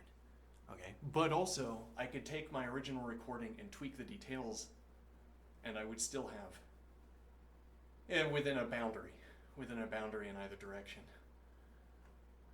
I could tweak the details, and I would also have a recording that is note perfect. Okay, whereas if I had a recording that was not note perfect, I would have to do more than tweak the details to change the recording so that it became note perfect. Now this observation also has its kind of reverse down here. which is that I'm already playing perfectly. I'm playing note perfectly, which means to say I'm adhering to the metronome would be one statement, if we want an easy example. If I'm playing note perfect, we could tweak the details into a red zone, as it were. So normally when we move the detail dials, knobs around, we stay within the boundary of, we either stay within the boundary up here, where we still have a recording within which I make the same note mistake, or down here, we tweak the knobs and we still have a recording where we are note perfect. Now, we just observed that we could potentially, if the knobs are such as to work this way, we could tweak the knobs until I tweak it into a green zone, okay? And it's like, this is the mistake, tweaking the knob or rolling the knob pulls this into position, and then the moment it becomes continuous, it's now green. It's in the green zone. And so I was able to tweak one of the detail knobs until this mistake was in the green zone. Okay, now it is a note perfect execution of the pattern.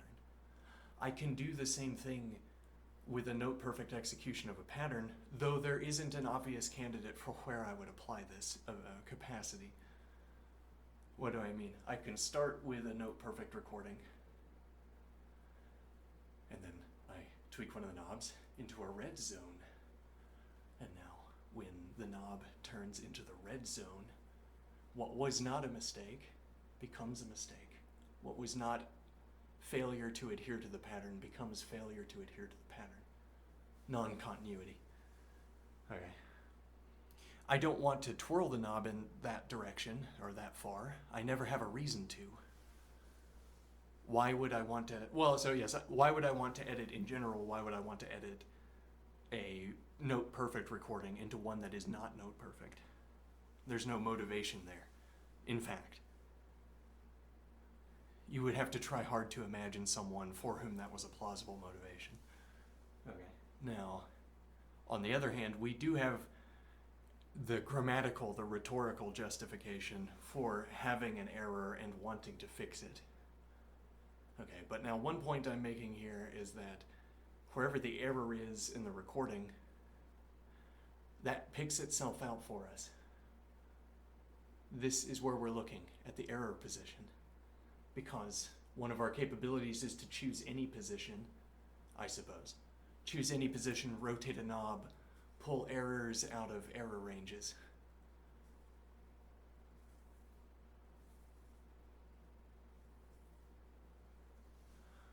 Okay. Now, so when I have this knob in my hand and I'm looking along the recording, okay, I say, there's an error. Let me choose these knobs. All right, and now I'm rotating these knobs into the green zone. All right, why did I stop and look here? Why am I choosing knob rotations that specify this position in the timestamp? It's because that's where the error is. Now let's pull up sample A. This one is note perfect. Now where shall I look in it?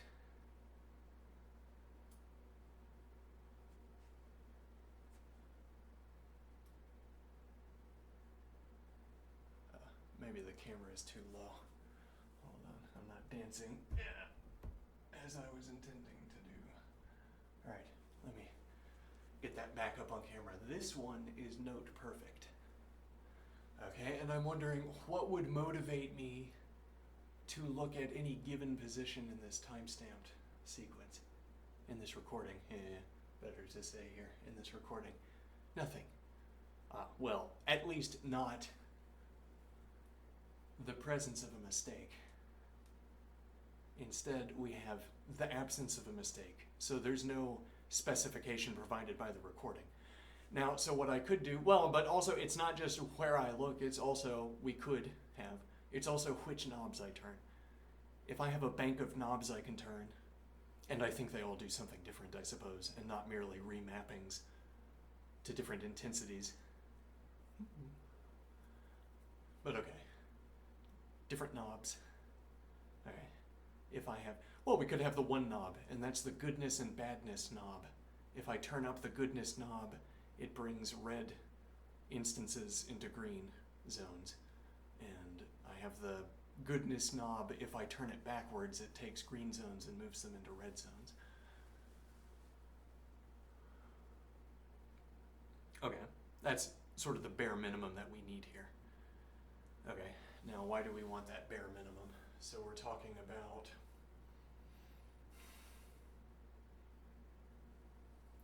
right. The error tells me not only where to look in the recording, the error also tells me which knobs to select. Okay. Then furthermore, it gives me the condition where I have turned. It gives me my Boolean check for whether I have turned the knob enough. Okay. Whereas if we have the note perfect edition, I start rotating the knobs, but what am I looking for?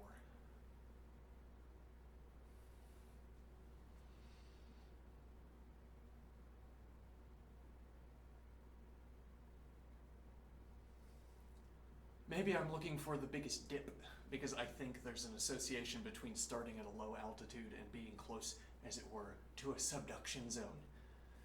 In this mode of analysis, somehow, discontinuity obtains when you have a subduction zone. Rotating the knob pulls a subduction zone apart until you have one point of continuity, and then you have a gap, as it were. So the subduction zone comes back up and forms a continuous continuity. So we're imagining, just for ease, and now the idea is that this knob is pulling these two curves apart until they become continuous. Now, that doesn't work, because we're trying to say that the deepest...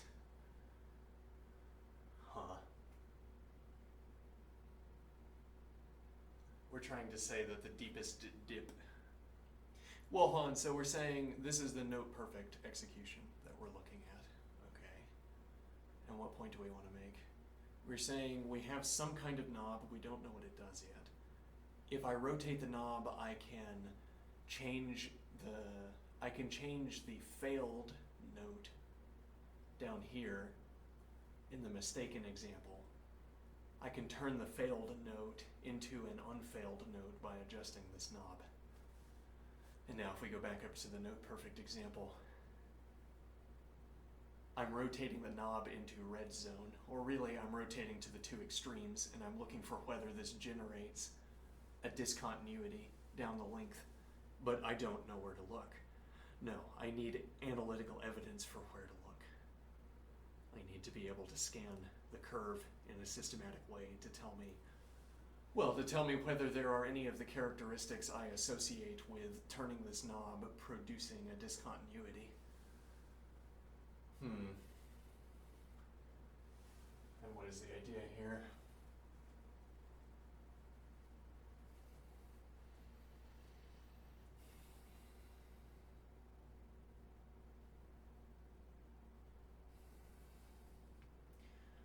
Why are we so deep in this example? What is this example building towards?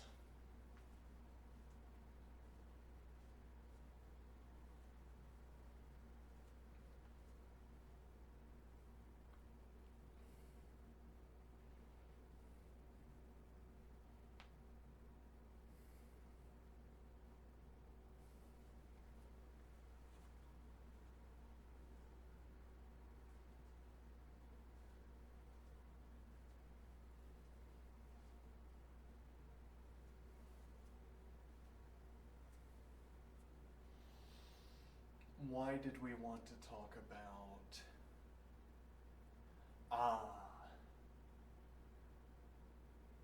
This is a branch, one way or another, off of talking about... let me see here. This is a branch, one way or the other, off of talking about a pattern. I continue a pattern up to the point where I make a mistake.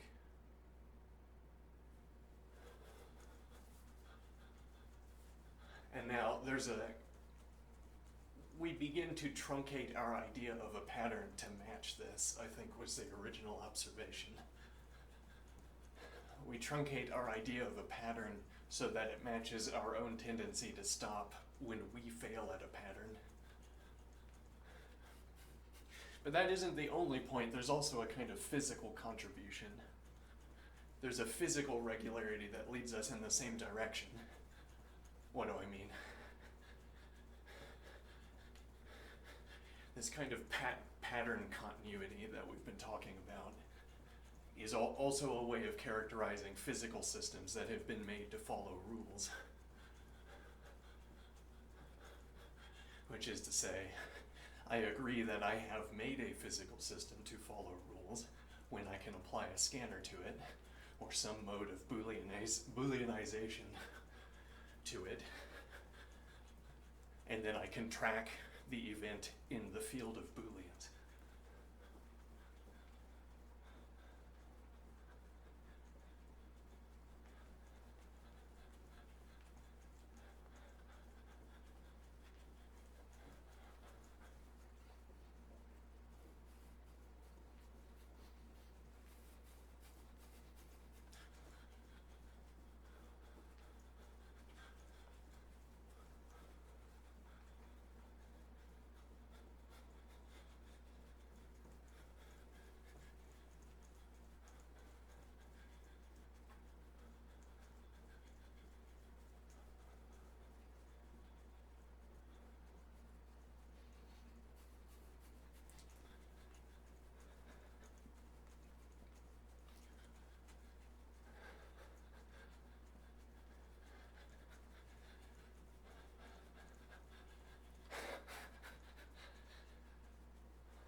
Another idea?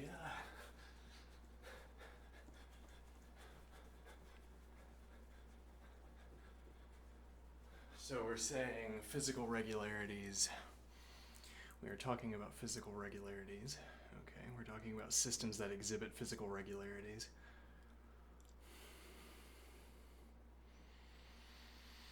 And we're comparing them to our own habits around patterned behavior. So, it is a regular style of rule following that on the first occasion where you break a rule, you go back to the beginning and try again, so as to arrive at the same position without having violated the rule.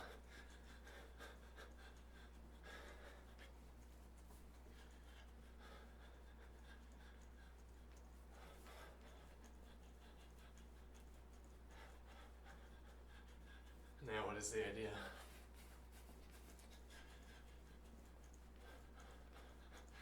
That there are physical regularities that follow this same schematic of description. Or rather, there is a commonality to the way physics behaves. There's a commonality to the way we describe physical events. There's a commonality to the way we describe technology, we might say, for a more concrete example. What do I mean? Technology, a common description for technology is that it regularizes events. It sort of flattens a plane and then populates the plane with drawings. It has to flatten the plane, as it were, because an unflattened plane intrudes upon our attempt to do Euclidean geometry.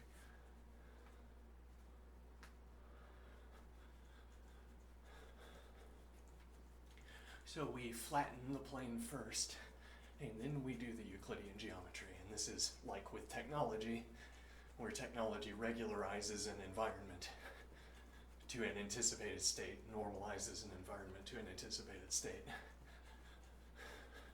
and then initiates some physical regularity.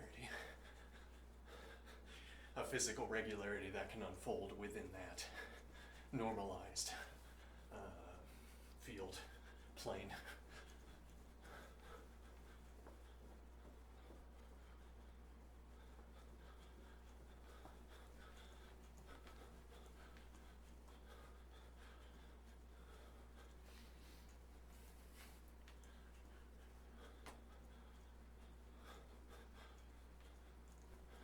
is the idea? I'm saying that a Rube Goldberg machine, an unmodified Rube Goldberg machine, which is a little bit like modern day technology, or a little bit like all technology from before 100 years ago, just painted up Rube Goldberg machines. Now what is the idea?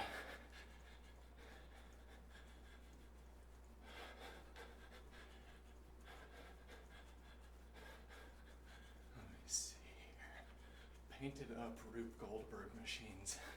Right, so we initiate a physical regularity. It's like if you had a Rube Goldberg machine that had a little track, and if the track is there, it works perfectly.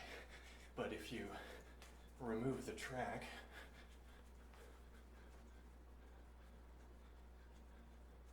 the ball falls off of the track.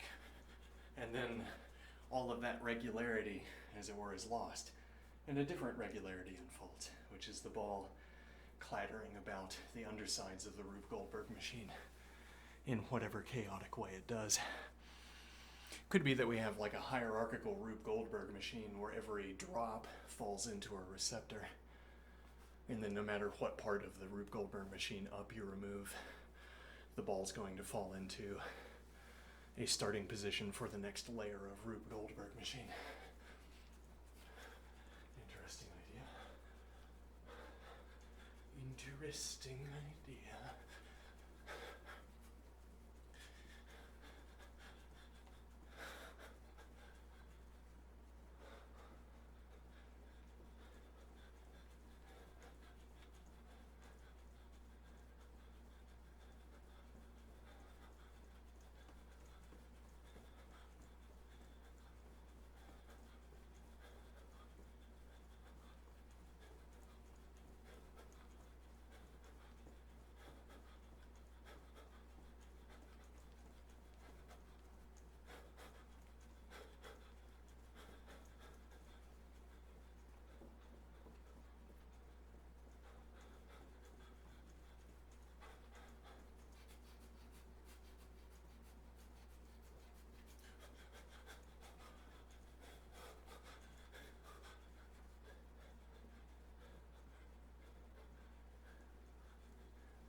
Might have to take a quick break.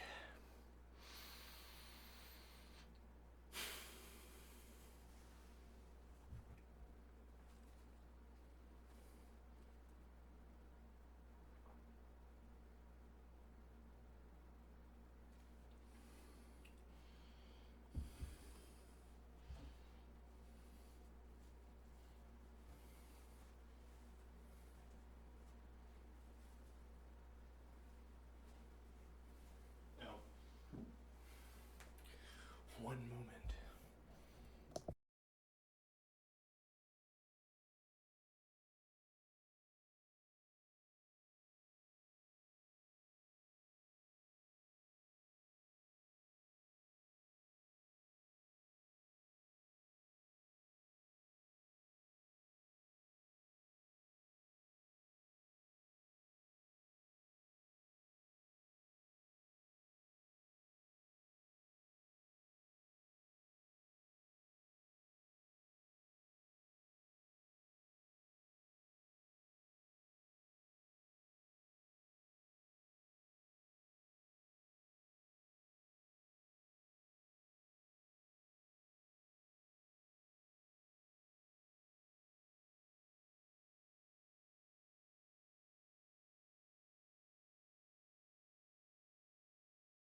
So I have a Rube Goldberg machine, a layer 0, a 0 layer, 1 layer, 0 layer, 1 layer, Rube Goldberg machine. If I pull out a piece of track, the ball would have to drop back into the layer 0 Rube Goldberg machine for the ball to remain in the physical system. Whereas if I have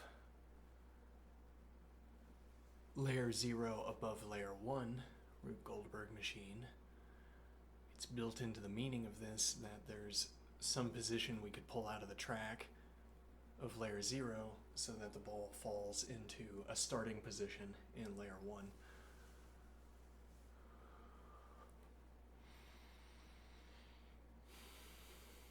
Now what is the idea here? We have a layer 0 without layer 1. If we pull out the ball, rather if we pull out a piece of the track, it's going to fall to the ground outside of the physical system. That's a little bit like what physics is like in general, what classical mechanics is like in general. No, what technology is like in general, maybe better to say. I mean that we initiate a physical regularity that unfolds over time.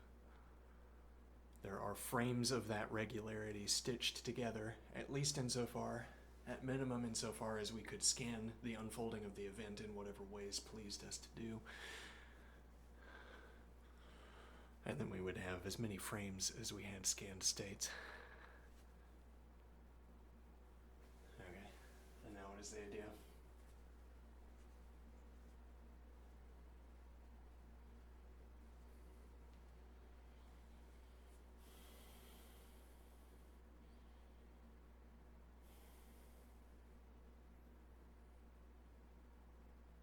If I am scanning a physical event, there are some physical events such that if we hit a state where the physical event does not obtain, which really I want to say, if we hit a frame of a pattern where the pattern does not obtain, it doesn't come back. This is unlike an imagined case where you could have like signal strength of an event where it's self-perpetuating but only so strongly. As if it receives no additional energy, it will fade out. Okay, but sometimes it receives additional energy. But if it fades out before it receives additional energy, a new input of energy does not bring it back into that pattern, doesn't have to bring it back into that pattern. Whereas if I'm already in that pattern and I get a bump of energy, I'm going to be at a higher level of that pattern. Whereas this idea is that I bump from ground and I get into a different pattern. And what is that supposed to correspond to, if anything?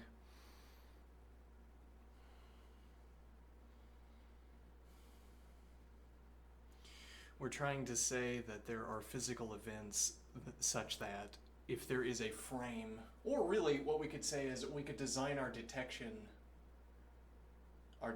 system so that if it says 0 reading for this pattern, then there will not be a future reading that pattern is present. And that is again the idea of a kind of wind-up machine that gets wound up by environmental energy. It harvests energy from its environment and maintains a physical regularity that uses that energy. Or where a physical pattern within which that energy is represented. So I'm imagining, okay, this is getting maybe, well, is this technical? I don't know. It's like I'm using physical objects as an excuse to use the kinds of conceptual objects I want to talk about, or to make the kinds of connections I want to make.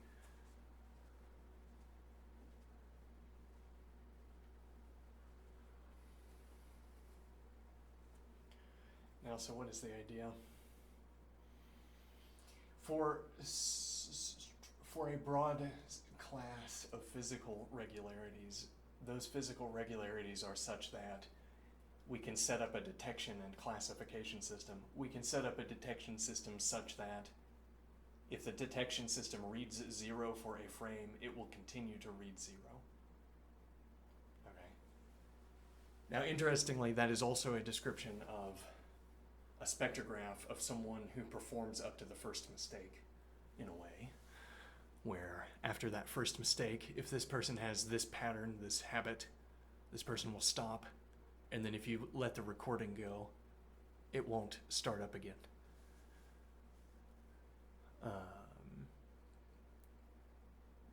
Whereas what we're talking about is, well, like the unfolding of any kind of physical event you'd want to account for.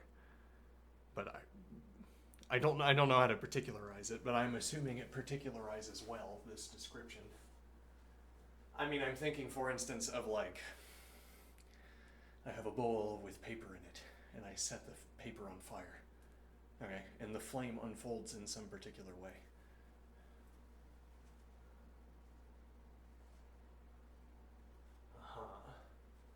And what is this example supposed to capture? Well, now, if somehow I took all of the flame out of the frame for an instant, if I could, for instance, flash flood the room with an absence of oxygen so that there was 0 of it for a frame, okay, is the flame going to come back in the next frame? Actually, well, you've eliminated the flame from the image, right? For this frame, we pause and I insert a frame where the air has been fully desaturated of air. I remove it as a parameter for the room. All right, and then we hit play again. Does the fire come back? Well, I replace the air. So I guess the fire does come back because we didn't subtract the heat from the image. So the heat, just as hot as a flame, I suppose, is still present and reignites the air. Oh, okay. Or maybe we say, if we created a vacuum, there's no medium for the heat to subsist in. The heat would have to disappear with the flame. The heat would have to disappear with the oxygen. You'd only get to keep whatever heat was in soot because the material of the soot would be heated. Okay, but it can serve as the medium. It's not removed when we remove oxygen from the scene. So only as much heat as there is in the soot. However, if there were greater heat in the soot, it would be plasma.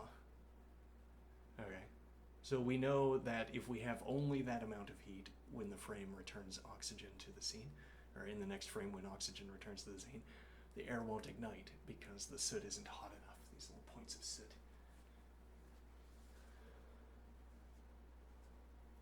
Strange how particular we have to get. Well, how particular I'm choosing to get. What am I trying to talk about here? I'm trying to say that the unfolding of physical events gives us this schematic of description. There's a class of physical events that unfold in such a way that if they stop being represented for one frame, they will be unrepresented in the next frame and in all upcoming frames. Okay. And that gives us a schematic for description. It gives us a sense that, as it were, this is a reasonable way of ordering things. I'm not sure about that actually, but speculatively, we get the idea of stopping when we make a mistake from physical events, physical systems, where once they cease to obtain an effect, they do not reobtain it. Or which is differently to say that for any pattern, any such pattern would continue up to the point where it was not. It would continue up to the point where it was first unrepresented. And then because it is unrepresented, there isn't a continuation that expands it. You would have to expand in order to have ways of continuing, ways of choosing an upcoming state that persisted the instantiation of the physical regularity. As it were, the candle flame has to be able to waver in such a way that it doesn't douse itself out by locally depleting oxygen somehow. Or else it would locally deplete oxygen and then it would put itself out.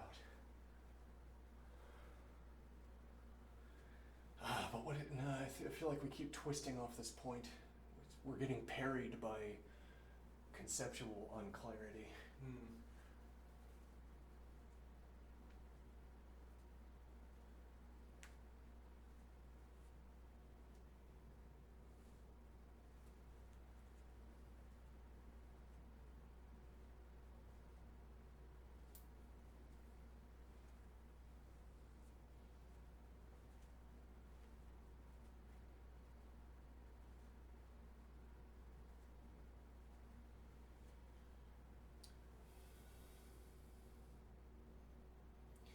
trying to talk about this pattern of, well, this way of conceptualizing a pattern, this way of taking the word pattern and trying to make it applicable in different contexts.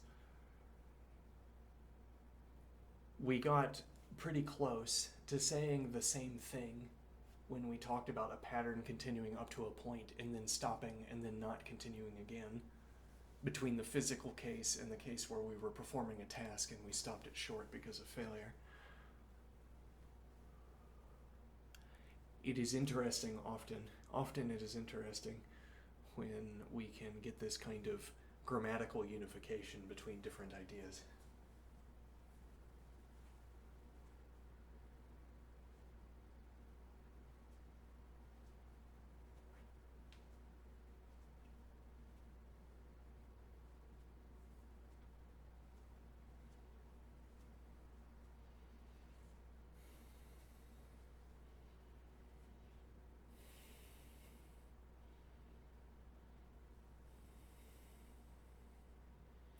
It's funny, at the beginning of a lot of these ideas, I think this is the neat idea. We got to get this idea across. And then at the end, I find I haven't taken a misstep, and yet what I'm saying is uninteresting. Yeah. We're only observing that some people, when they make the first mistake in a pattern, don't continue. And then some people will furthermore say that's merely what a pattern is. If you make a mistake at a given point, you're not continuing the pattern, you're starting a new pattern. That would be a different way of thinking about patterns, I suppose. And what that would be to say, well, you played the first pattern up to the point of the mistake, and then you started a second pattern, or you redefined what the pattern was so that it includes that mistake and whatever continuation you chose.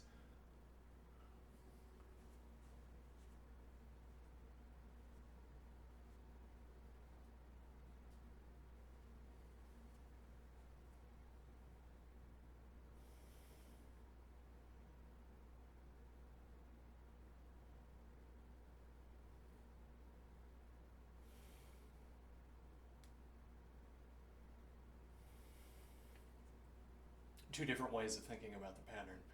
Two different ways of referencing using the word pattern to justify your preference.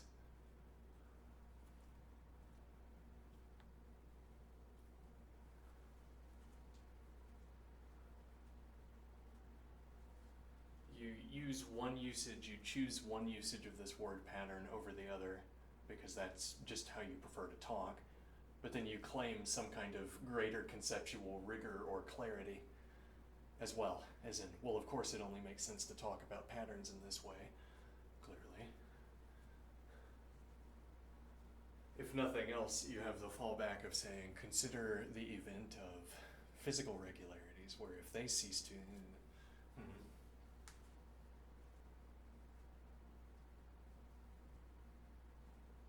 And now this is, by now, a kind of boring observation I was noting, except that at the beginning it seemed like it would lead to an unraveling of the question of how language works or something. Yes. Where did that question go? Where did it go to? How did we lose it? How did we drop it?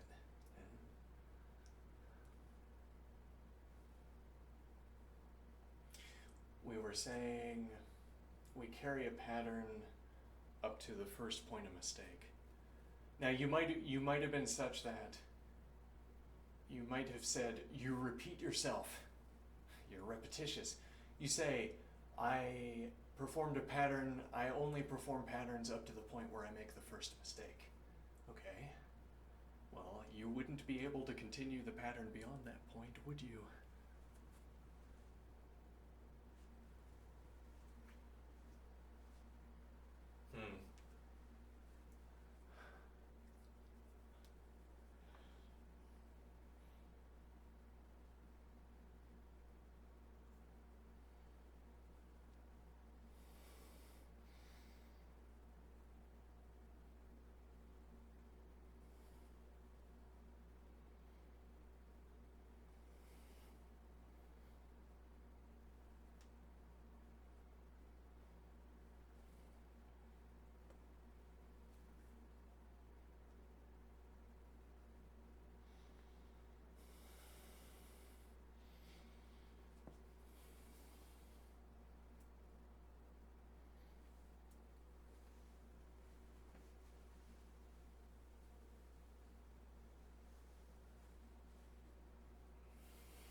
Well, though, but there are other considerations for this pattern as only perfect pattern. What do I mean? If you maintain perfect pattern, you gain access to mathematical tools that you don't otherwise have access to. What do I mean? I want to use this analogic again. I have a recording. These are the knobs that I use. Okay? I adjust my recording by dialing in these knobs. Okay? And what this does is it introduces a kind of up-down. It instills a sine wave into the curve. So I can see bumps here, crevices there, or dips, whatever. Okay. Okay, and now if I twist this knob too far out of position, I introduce a sine curve to a trough, and combined they fall outside of some critical zone where I say that this is discontinuous instead of continuous. Okay, so I dial a knob just before the red zone. How do I find that? I cross over into the red zone and then I bring it back. All right, and then I cross back over into the red zone and then I bring it back. Okay, and now what do I have? My curve is still an instance of this type, whatever this type is. Okay, now I have all of my other knobs. One point here is that pushing that one to near red means that I can't do much with these knobs because I would immediately fall out of range at that critical point. The just within boundary that you established with the first knob puts the curve close to the boundary. So anything that continues down, any other knob I can turn that goes down at this point will fall outside of the boundary. So I immediately preclude all of the other knobs. However little this dip might need to be, I can't access a dip there because I've redded out the dial, the first dial.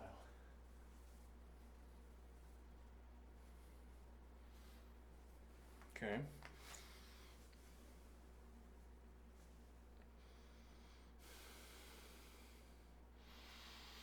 These are ways, this is a fanciful imagining of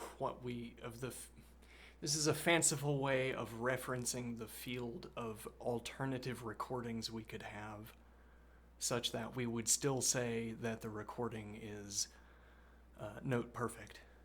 It's all of the variations. The combinatorial expansion of these knobs, filtered down to include only unique entities, is the complete expansion of the curves that we can construct.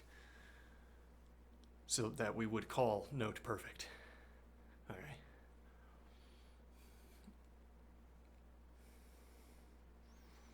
Now what is the idea here? If I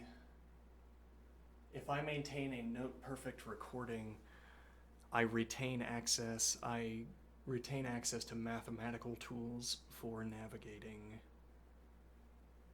the recording, for navigating my edits, for structuring my edits to the recording.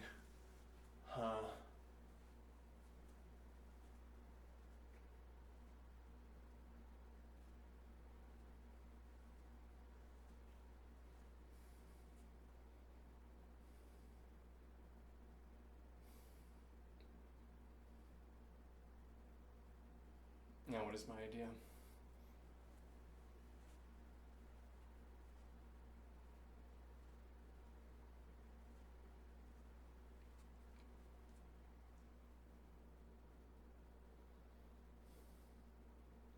What are these supposed mathematical regularities? Well, so if I make a mistake, it's like if I had a rule for editing that would target every third note. If that rule for editing happens to follow on the miswritten note, now everything might be offset. But suppose I don't skip a beat, I play the wrong note in the beat and I simply continue. Okay, now the editing of every third note could still fall here, but there wouldn't be an offset. And actually, even if it fell before the error note, that offset would still be a problem as we jump over, because we would be editing notes that are out of the modulus, as it were. Okay. Now, so my failed edit can fall on this error note, but then if I continue along, it works fine. And what is the idea here? That a guarantee that the recording is, as it were, metronome perfect also tells me, I want to say it tells me the center point of my edits. The center point of my edits where my notes all fall on metronome beats. All of my notes are variants of notes that fall on metronome beats. All of my notes are, well, I can identify where all of my notes are. Notably, there's never a case where I choose a note position and the note is not there. And rather, a note is not there. So I choose the position, the note is there. Okay. And now, if my editing knob was labeled notably in 4/4 time, or yeah, okay, and what according to the time conversion you have going here, this knob will edit this note, okay? And I look at it and I say, okay, and then I adjust the knob, and then it turns out that no, it doesn't edit this note because the math was off. Or I adjust this knob and it edits the note as the label told me it was going to do. Okay, and now I have this certainty that when I arrive at a note, read the label, and it says, adjusting this knob will change this position. I can trust that. I have reason to believe that that's the case.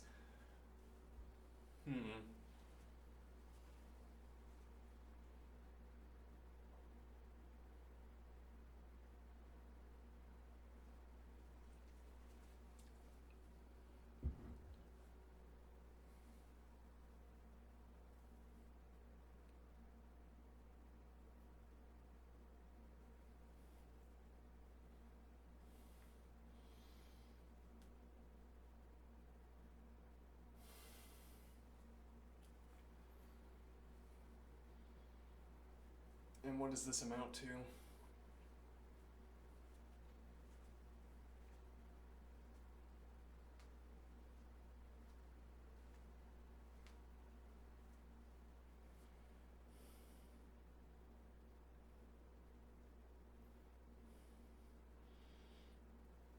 This might be a way of commenting on, this might be a way of giving an object example for what Wittgenstein will talk about with regards to the activity of counting. Wittgenstein talks about counting, the logical inexorability that 3 follows 2 when counting.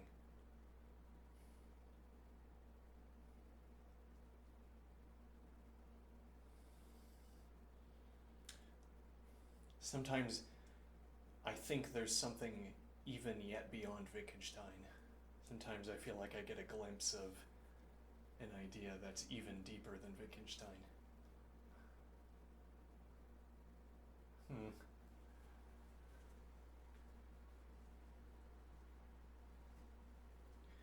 The logic of counting, the logical inexorability of 3 coming after 2.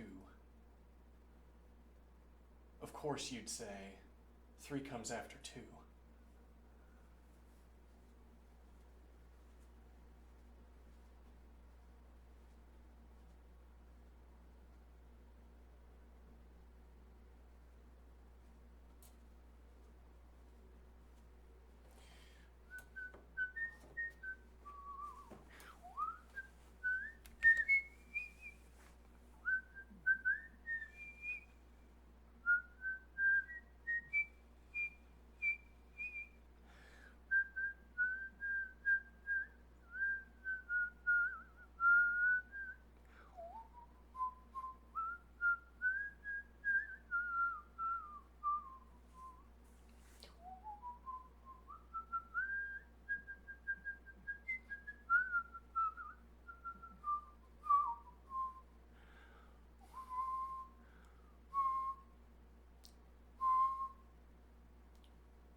it seems like a logical inevitability that 3 should come after 2. And the observation here might be that that's an arbitrary elevation, a sort of arbitrary plucking out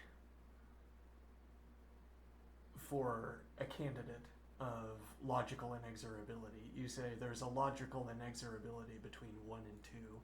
There's also a logical inexorability between 3 and 9, when what you're talking about is the squaring relation. And then there's a logical inexorability between 1 and 2, when what you're talking about is the counting by 1 relation. But the counting by 1 relation seems like a stronger candidate for what we wrap in the phrase logical inexorability.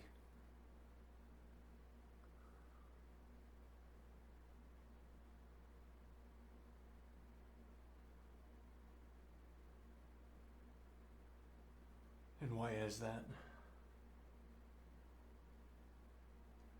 Could it be because that's how we were taught numbers? So of course 3 follows 2, which I mean to say, in our more refined terminology, of course my most plausible candidate for wrapping in the logical inexorability of numbers, naturally the strongest candidate for calling the logical inexorability of numbers is the counting relation. Because when I started to learn about numbers, they were taught to me by using the counting relation as an example. And then we carried this practice of teaching each other counting as our primary contact with numbers. We carried this practice forward into piano arithmetic, e.g., where, of course, counting is primary because it's the logical inexorability of numbers. We call it induction. Oh.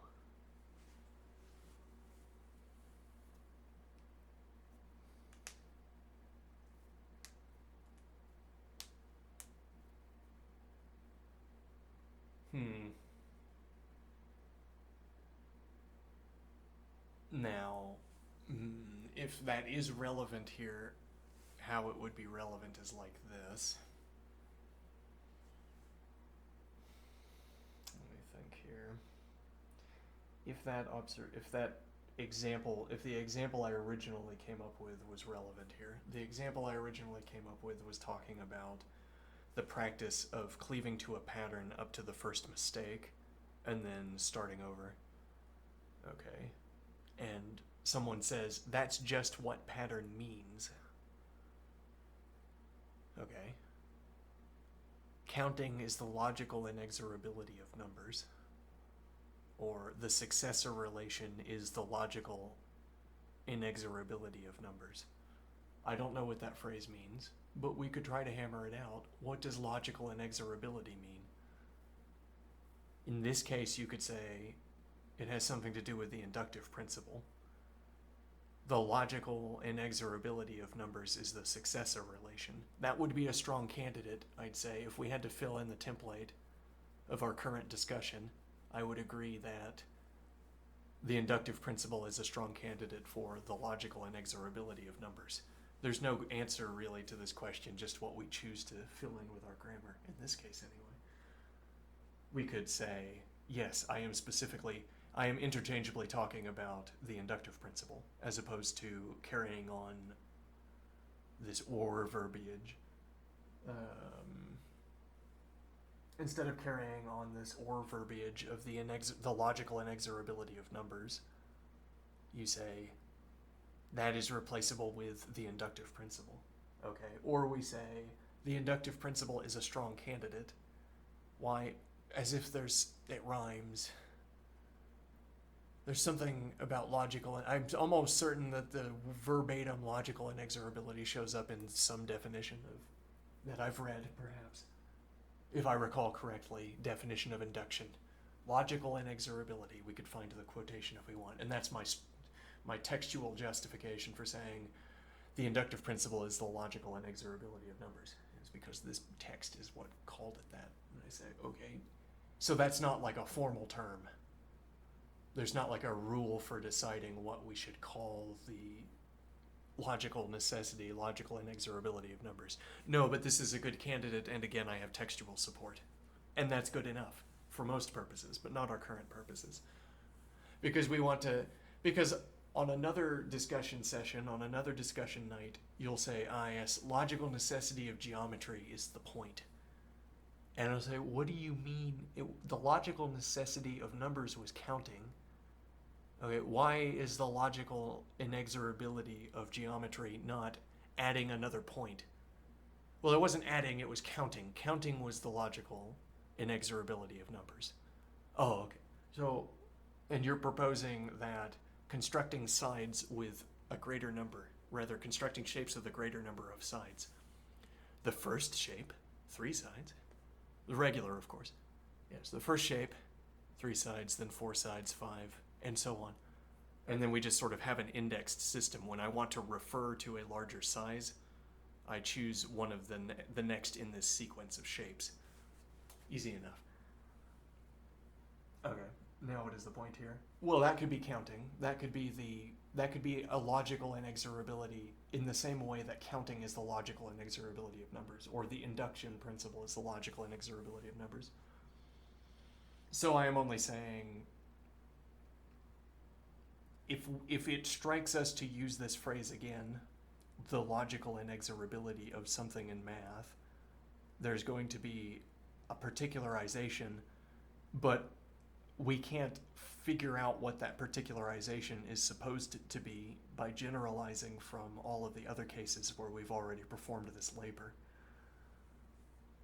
So the logical inexorability of numbers, okay, we've figured out that we want to call the induction principle the logical inexorability of numbers. Do I have a template position that is colored the same for every other branch of math? It says the logical inexorability of this branch of math is such and so. Do I have a rule? Can I extract a rule from the case of induction that I can carry around with me to the other branches of math, to the other kinds of mathematical objects, in order to talk about what the logical inexorability is of this different branch of math? I might convince myself that yes. I might convince myself that logic, for instance, is something I can carry around with me. That's where I store my phrase logical inexorability. It's not with induction, it's with logic, which makes it easier to carry around. It's more lightweight.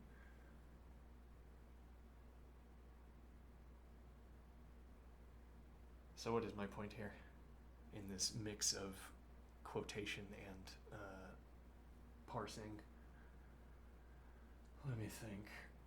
So we're saying we want to identify, well, because this phrase, the logical inexorability of numbers. Yes, but the broader point here is that whenever someone starts to wax poetic about math or wax metaphysical about math, it could simply come down to a case.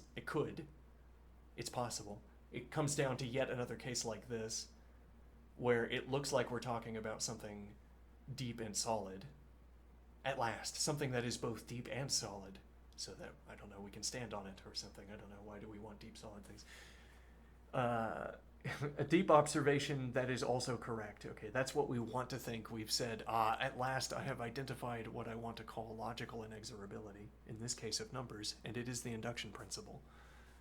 Okay, and then I say,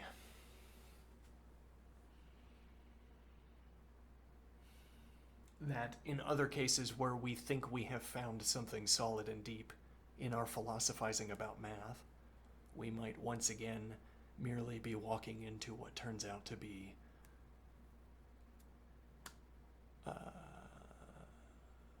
therapy, philosophical resolution.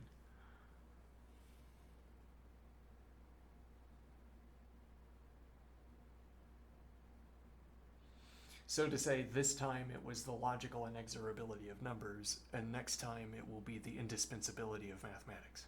Or it would be whatever other in this pile that together constitutes the indispensability of mathematics. We could pick out one at a time. Maybe something will remain. Okay.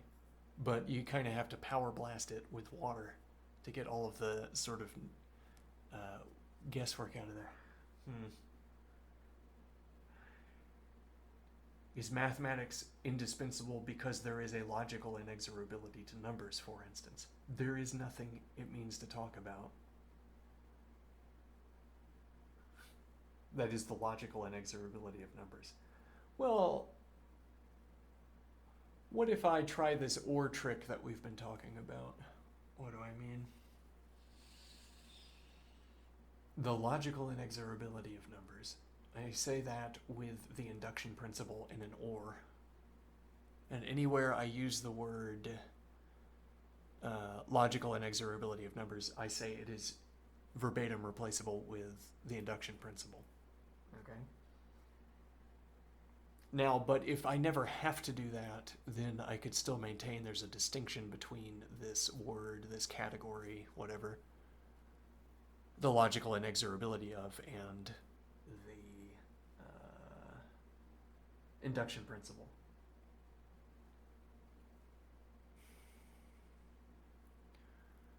If I can keep my OR all the way to the end, then I can crank it up to a broader conceptual claim about, I could put another instance of logical inexorability under this class, I guess is the idea, because I didn't specifically have to be talking about the induction principle whenever I said whatever I said. I was talking more generally, but specifically what that means is that there is an alternative. There could be an alternative. If I'm speaking generally about a particular, there must be some alternative. We must be speaking as if there is an alternative case that also meets the same descriptions or can be incorporated into sentences in the same way. If I was shorn down to the particular case, then I would not be speaking as if there must be another example of a generalization, because I wouldn't be speaking as if there is a generalization.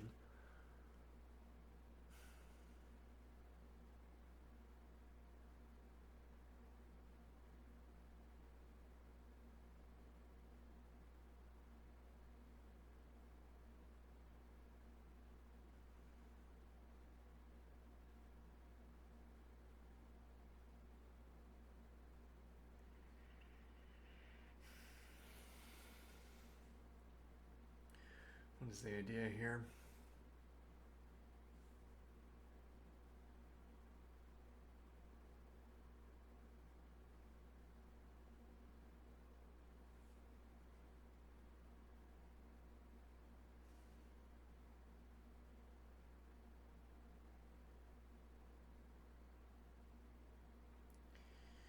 Let's see, we were retreading this OR idea again. Okay, but with what content in this case? The logical inexorability, right? And so there's this hazard. I think Wittgenstein makes this point over the course of the book, but I think Wittgenstein also makes this point in this particular case, in this remark that we're currently stuck on, which is that a phrase like the inexorability of numbers or the inexorability of logic or what have you, when pressed, will mean something particular like the induction principle. And then you should just use the phrase induction principle, because there's no certainty that you can generalize your idea. But then the point is, again, we're struck by this deep and solid thought that we think we can parse and come up with. Hold on. We're struck by this deep and solid thought.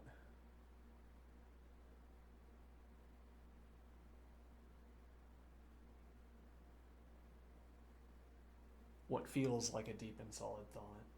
We try to pursue it, and we end up doing merely, yet again, what we did with the inductive principle, which is reify it into some kind of inexorability, when merely it is a relation. Now, it is a useful one, and I can see how the utility of that relation would trick you into thinking that there must be something more logically necessary about it. Would convince correctly or not. Maybe there is something special about it, actually. I don't claim to doubt that. I'm just saying, well, I'm not sure what I'm just saying. Counting. Okay. It's baked into how we are taught about numbers. It is then baked into how we present numbers on a number line. It is then baked into how we present number coordinate values on a graph. It is then baked into, well, all of our ordinary daily activities.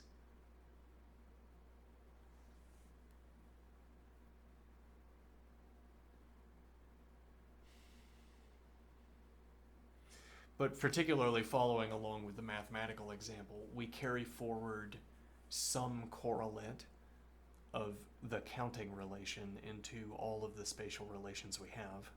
Well, and that's because we think of the spatial relation also as an instantiator.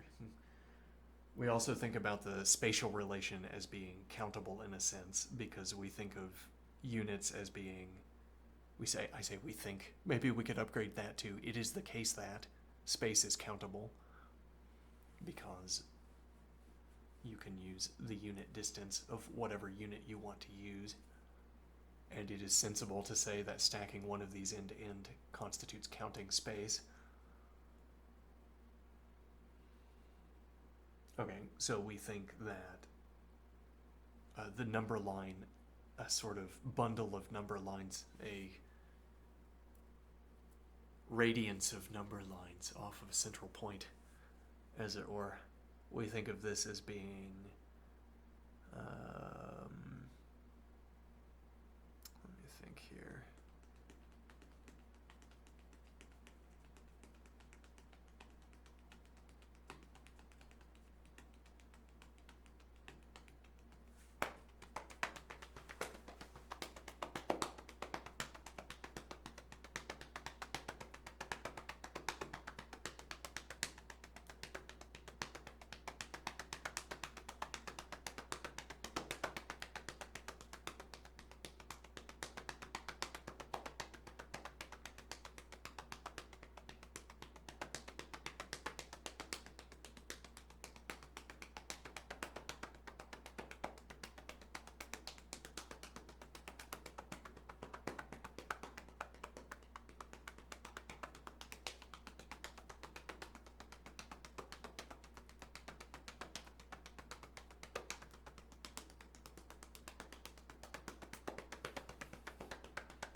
And then when you parse it like this, you end up realizing, wait a minute, why was I even motivated to say that there is something special about counting? What was my motivation? Like, what brought me to this juncture where I was talking with this absolute pedant about whether counting is some kind of logical property of numbers or whatever? Yet, how did we get here? Why are we talking about it? You're the one who brought it up.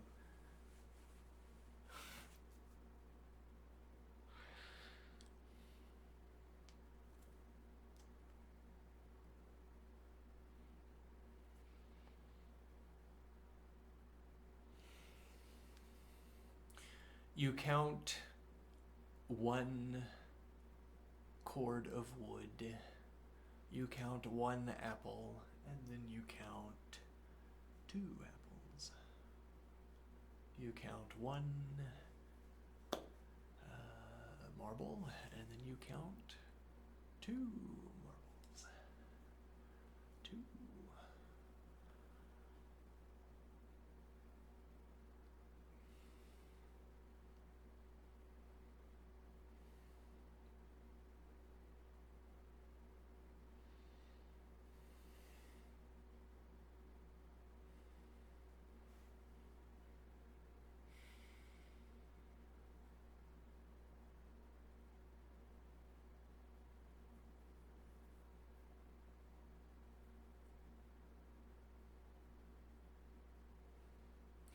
Maybe it does just dissipate.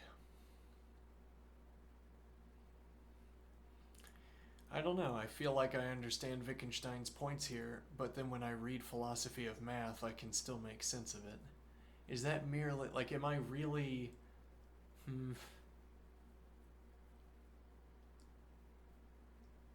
If I read, like, if I pick up a philosophy of math book and I'm reading through it and I say, yes, these are all interesting and valid points, okay, I wonder if that's just a lingering sort of fragment of my brain that lights up and enjoys reading that kind of content.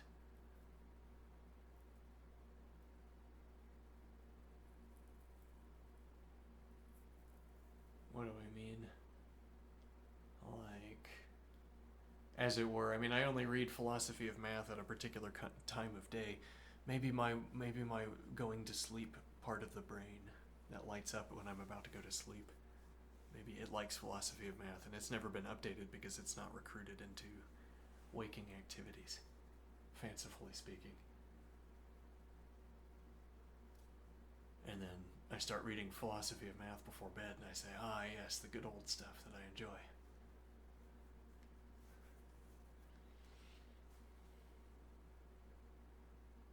Why did we carry the interlocutor with us through a discussion? I say carry, that's not the right word. Why did we walk hand in hand with the interlocutor up to this point in the discussion? I mean, what was our purpose for, if our intention is to read through the remarks on the foundations, why did we elaborate this fully on this remark?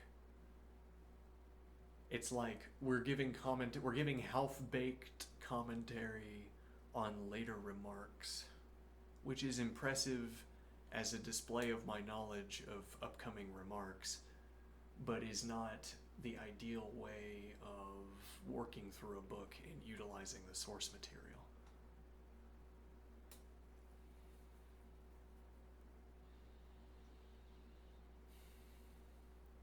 Maybe this is like in a math book where you have, here's how I do set theory. Do you want to learn set theory again? Too bad, because if you don't, you won't be able to follow my set theory. My set theory is a dialect of set theory constructed 20 years ago by a follower of Brewer, or whatever. Or my notational preferences are of the school of over there, so if you don't read my set theory chapter, you won't know how my notation works. Okay, instead of that, in our book we have, this is our, have you heard of situation theory?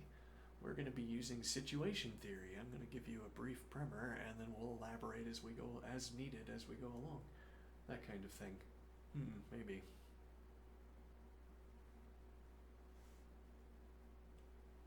I think following through on this observation puts me grammatically close to, following through on this convergence of habit observation that we've discussed puts me close to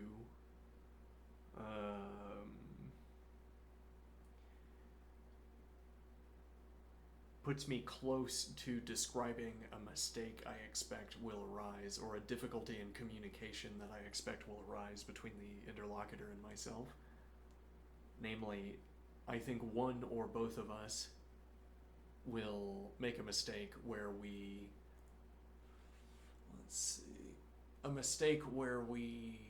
as it were, a layer zero mistake.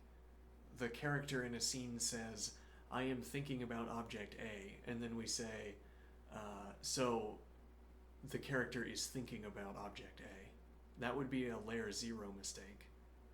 We can't infer from the fact that the agent says, I am thinking about object A, that the agent is thinking about object A, because thinking is not a layer zero. The agent can't claim to have a predicate. That's not how predicate assertions work. We attribute predicates to objects. The speaker can't attribute a predicate to the speaker, as it were. Okay, so in the scene where the speaker says, I am thinking about this bug in the code, for instance, we don't say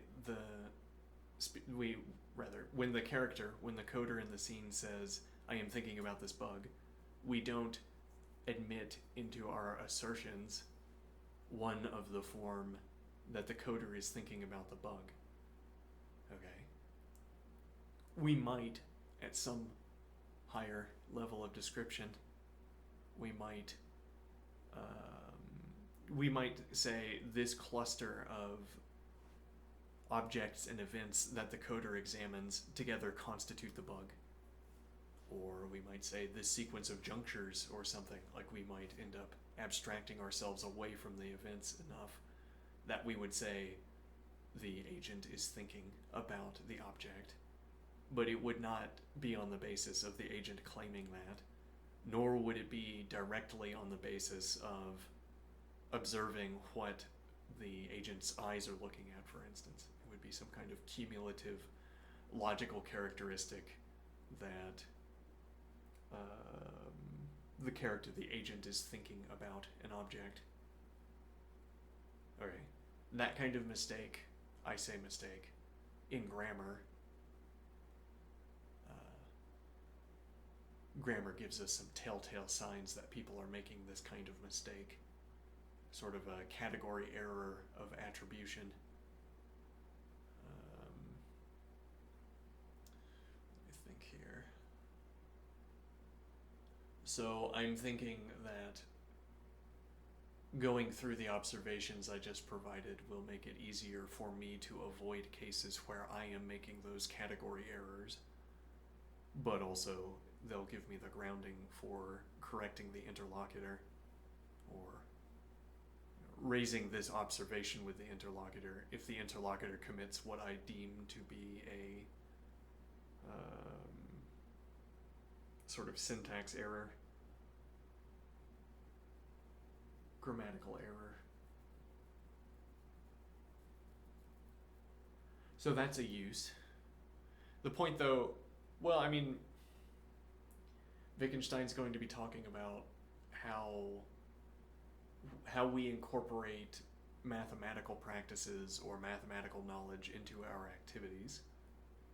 Okay, the baseline level of saying we design our activity around mathematics is too low resolution, and many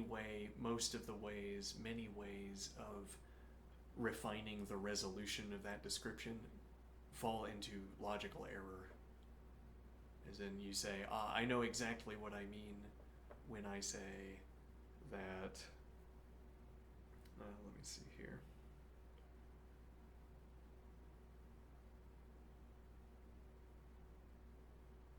Hold on. I'm getting too tired. The solution for which, yes.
Wittgenstein is going to talk about how we incorporate math into daily practices. Okay. Or, at any rate, we are going to be thinking about, if we follow through on this book, we were going to be thinking about how people incorporate mathematical practices into daily life. Okay. Saying we design our activities around math is a vague description and I'm saying that if we tighten up that description, it's a low resolution description, and if we increase the resolution, if we refine the resolution, it refines into false. It refines into a logical or grammatical mistake. Like you turn your knob for refinement of the resolution of your description, and it goes off the rails. It bends away from truth, as it were, until you're speaking nonsense, or you're forced to say things you don't want to say to keep the grammar working. Whereas we want to find a subset where if we keep turning up the resolution, we keep finding something that is acceptable. So how do we have to begin and then continue a description so that we can keep increasing the resolution? It's once we can increase the resolution high enough that we'll be able to see mathematics in its environment, in its applications. So I am imagining as if math is some kind of fine structure that you can only see with high enough resolution.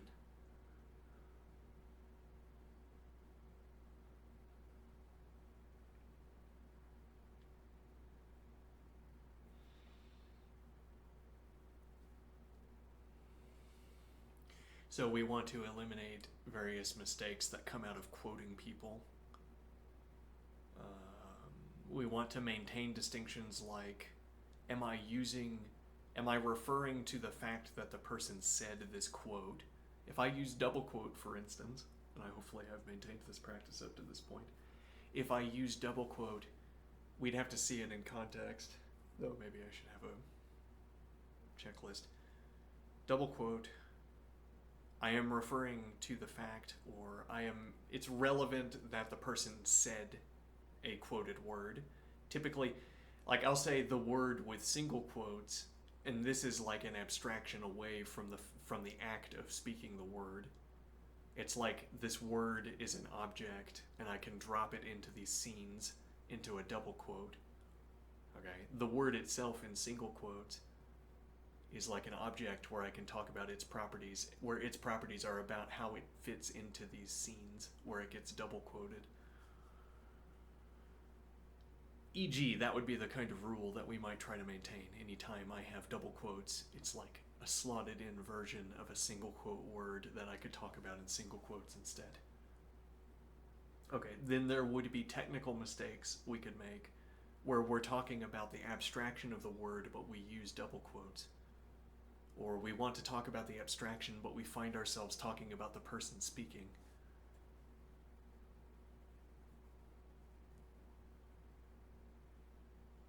Sort of category errors where we're making inferences that would require us to be speaking on a different level of abstraction.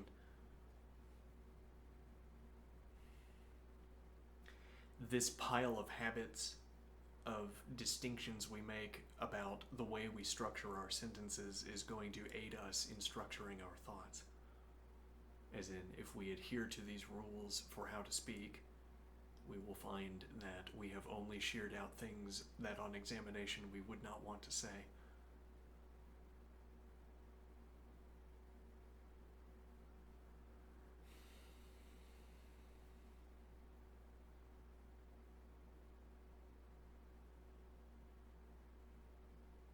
And then what will strike us as obvious to say will be valid observations that we can dig at further.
Well, and I guess one point here is that this anticipates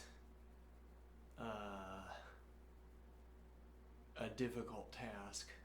I mean, that we're going to have to,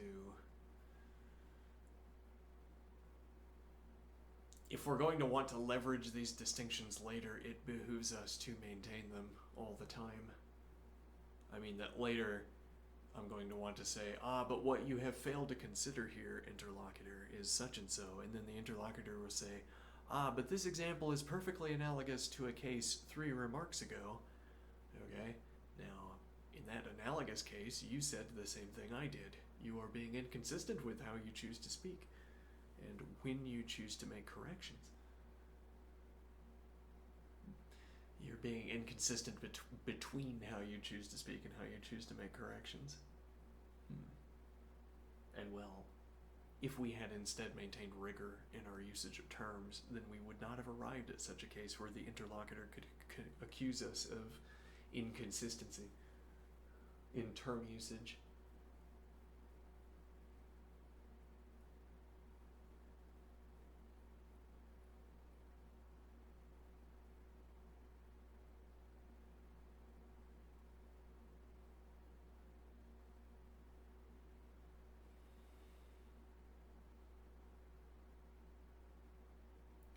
But yes, I think we will have.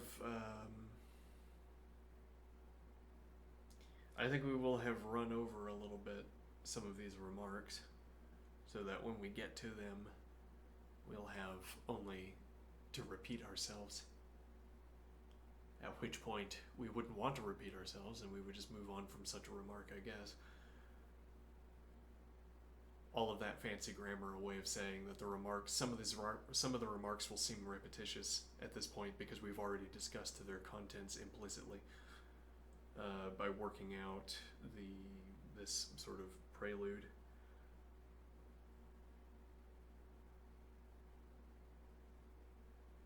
Now, though this is already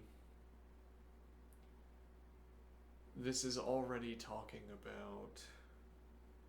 This is already speaking about the activity as if it has to work like a lightning strike. What do I mean? We're already once again approaching this activity like it has to start perfect and remain perfect. Like we don't have any room for adopting a new way to speak, a new mode of examination.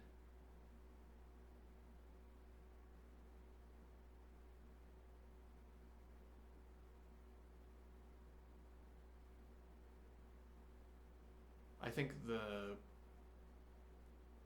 conceptual tools we've given ourselves for talking about convergence of habit will be a good fallback.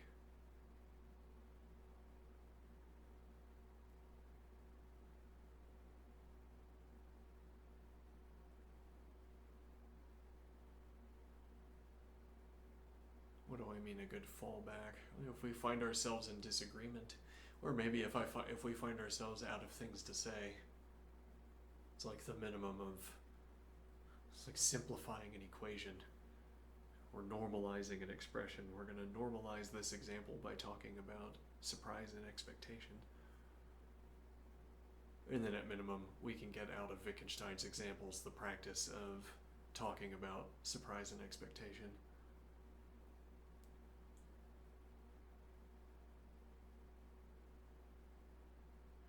That's one of the points that we need to make in the upcoming section, in the upcoming session with the interlocutor. Let me think here. Surprise and expectation.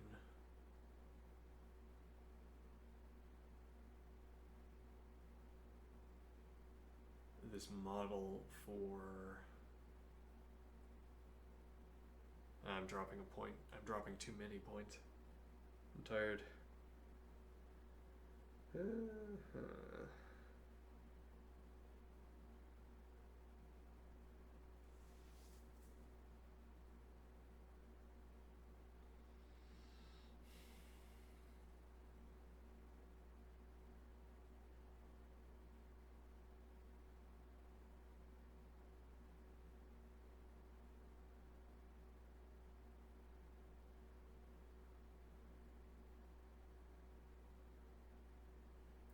I need to keep notes. Sometimes during the day, I get struck by an observation that we could carry forward into the conversation with the interlocutor, and I don't write them down.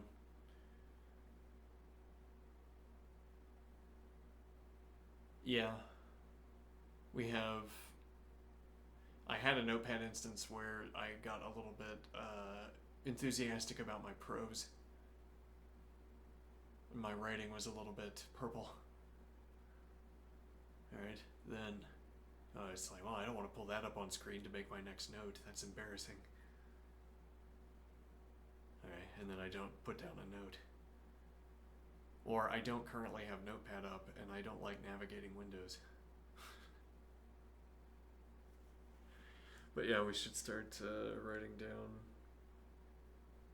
some of the passing observations I get.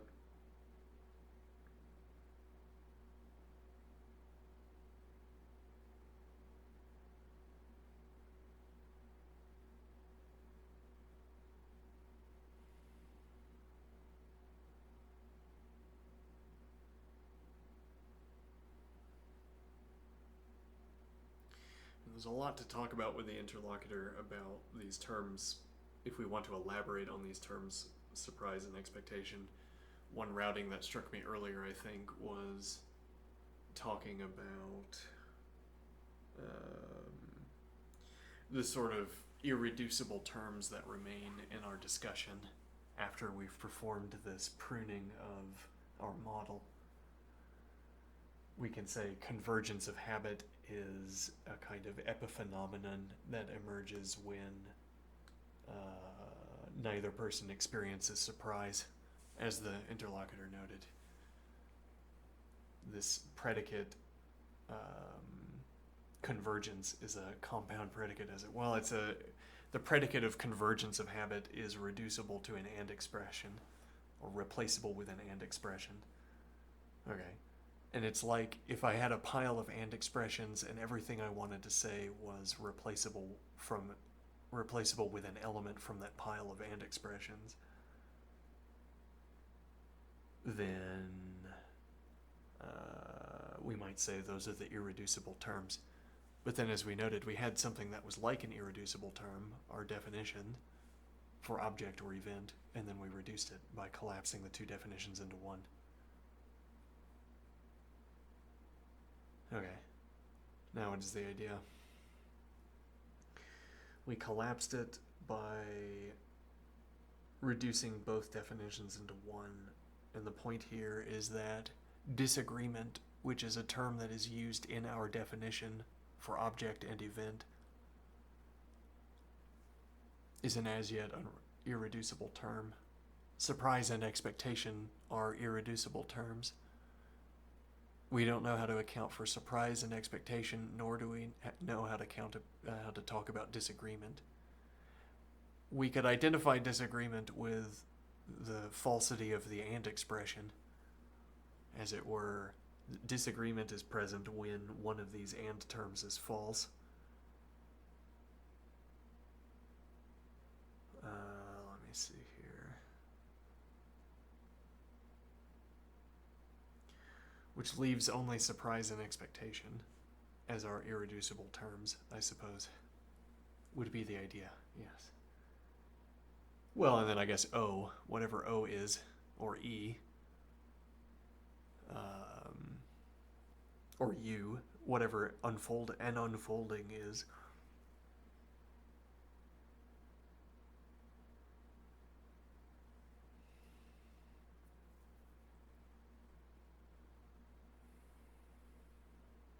Why would I want to point out that these are the sort of primitive terms that we have? Because something like surprise and expectation is readily identifiable in a video, out of a video. Surprise is identifiable out of a video in a way that is comparable to how we can identify an object out of a video. Except that with an object, I suppose, we can identify the object with one frame of the video, whereas with surprise isn't accounting for why frames succeed one another. but that's similar to an event. Surprise is like an event in that we can identify it in frames. Though we don't identify it out of a frame. We can identify the object of surprise, as it were, out of a frame. How do we identify surprise itself out of a frame? It's like, I can, for instance, even if I give myself the ability to say the agent is interacting with the object, and then even if I want to say this event unfolding in the object is what the agent is looking at, I still wouldn't want to be able to say I know that this is surprise. Intuitively, if you're working with machinery and then there's a poof of smoke and then the person looks at it closely, you'd say, that's surprise, intuitively speaking. All right? Now, but I want to say, no, what that is that the agent understands the object and then the agent is surprised by the object. But then the idea is that we say something like, I know surprise when I see it. It's a pattern in how an agent attends the environment. The step back from our theoretical selves, I can tell by watching a video of a first-person perspective when someone is experiencing surprise. Don't worry about that, as it were, when working through the logic. I agree that there's something we call surprise. And I agree that I could identify it out of a first-person video if you gave the first-person video to me. Similarly, there is an event that unfolds in a video that I would call disagreement, which is strange because the other way I would call anything is that I would call objects, I would call blobs of color in a frame objects. And now I'm saying there's a sort of narrative structure unfolding in the video that I would call surprise.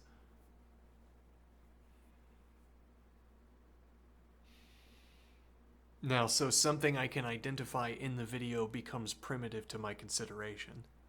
How can we allow that? Is that not some kind of circularity? As in, we're going to be defining every other object in terms of surprise, because that's our only other irreducible term. We have to come up with a way of accounting for objects, or we have to come up with a way of accounting for surprise. But if we choose objects instead, we have to use our other irreducible term, surprise. How do I provide an accounting for objects in terms of surprise?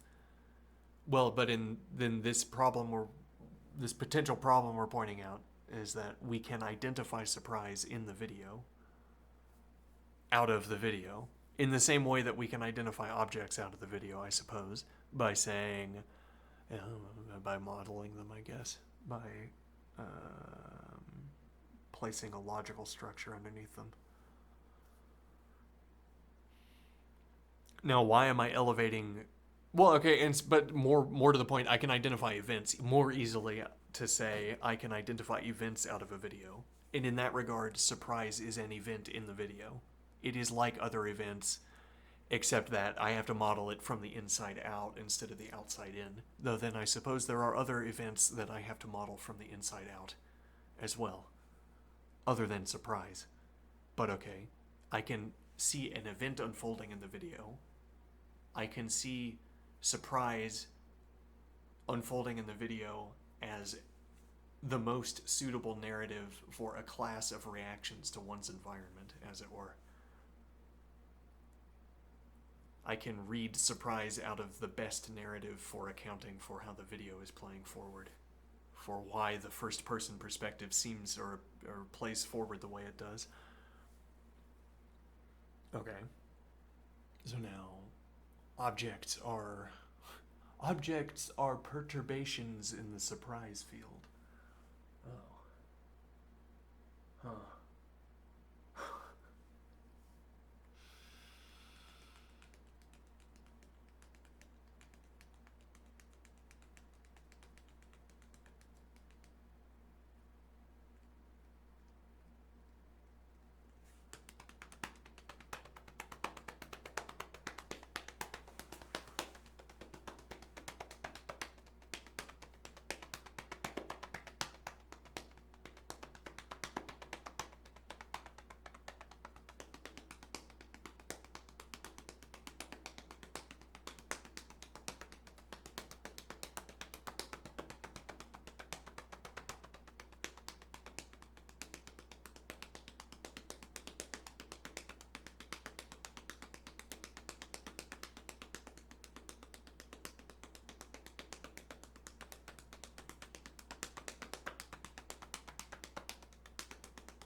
Well, if it turned out that this is in fact what objects are best described as, perturbations in the surprise field, it will be good to have the correct mode of description going forward, and then we can use that to produce lower resolution descriptions that are more amenable to our investigations. Instead of starting with low resolution images and trying to increase it to match the real thing, we start with the real thing, and then we lower the resolution as needed. Much more consistent.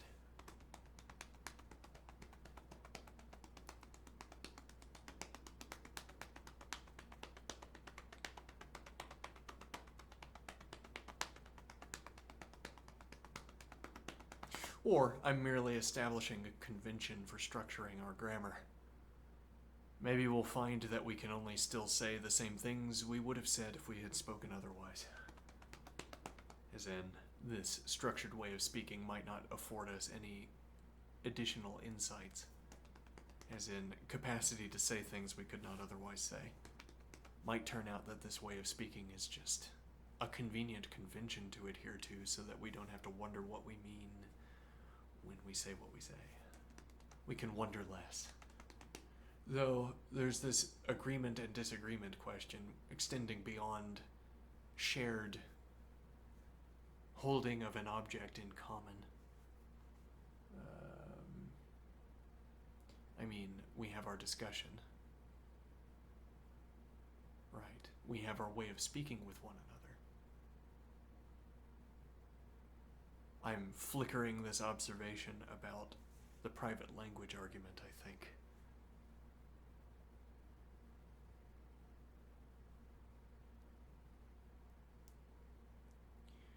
This way of talking through surprise and expectation puts us through a kind of agreement filter. It exposes us, forcing ourselves to speak this way, exposes us to numerous filters for incorrect ways of speaking. Numerous filters for disagreement, rather. One of the sources of disagreement would be that one of us is speaking incorrectly, whatever that means.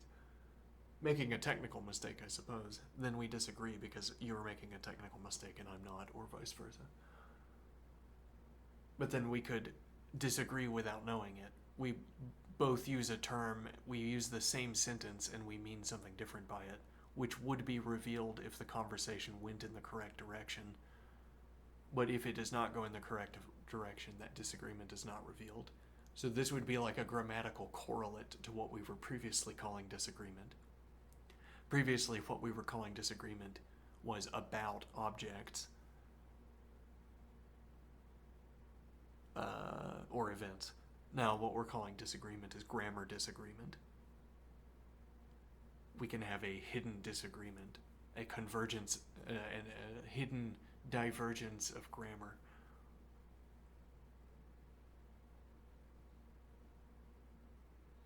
And now, making ourselves adhere to this way of speaking will ensure that certain surface level divergences of speaking will be pruned, will be filtered out from the discussion.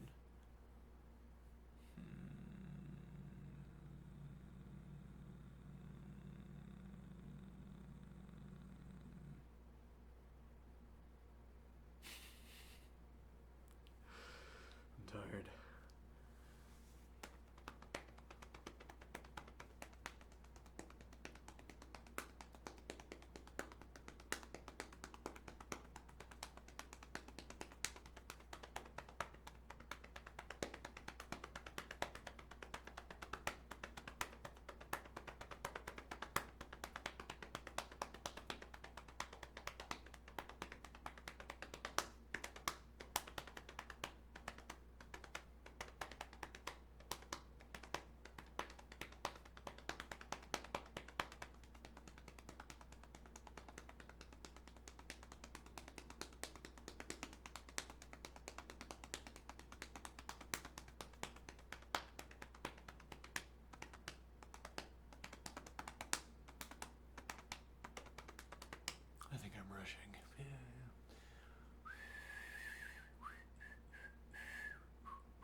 time is it?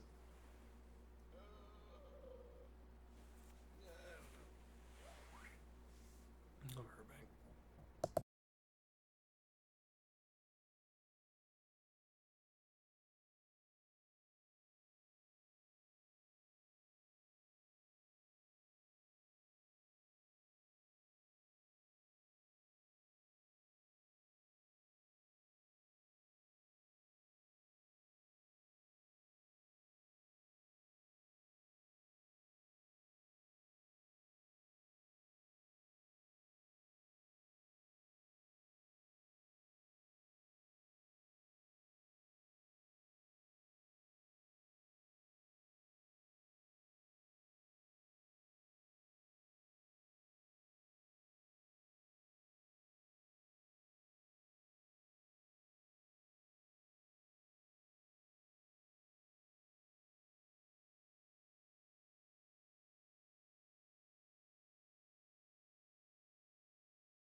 Back. These lengthy me talking at length sessions.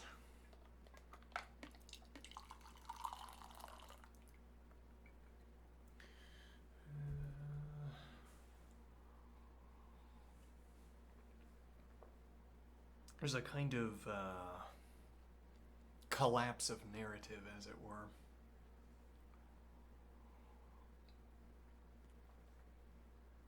I mean, that I keep being able to make observations that continue my point, that seem to continue my point. But then at some point I lose a kind of, it's like I just make too many consecutive points as if I'm in a constant state of overturning the previous consensus, like, oh, but have you considered this additional observation? But then also I do fewer hand gestures, I adopt fewer voices. And these are ways of framing a kind of narrative around what I'm talking about, like giving a kind of narrative force to what I'm talking about, so that it's directed in towards some endpoint, or at least seemingly directed towards some endpoint. But instead, I just keep talking, and then I lose this detail work that creates the sense that not merely creates the sense of, but also decides the direction of, helps to decide the direction of. As if I have to hear myself making a point in order to follow along with it. But if I strip my speech of all of its patterns, if I turn it into a monotone, it makes it harder for me to follow the point.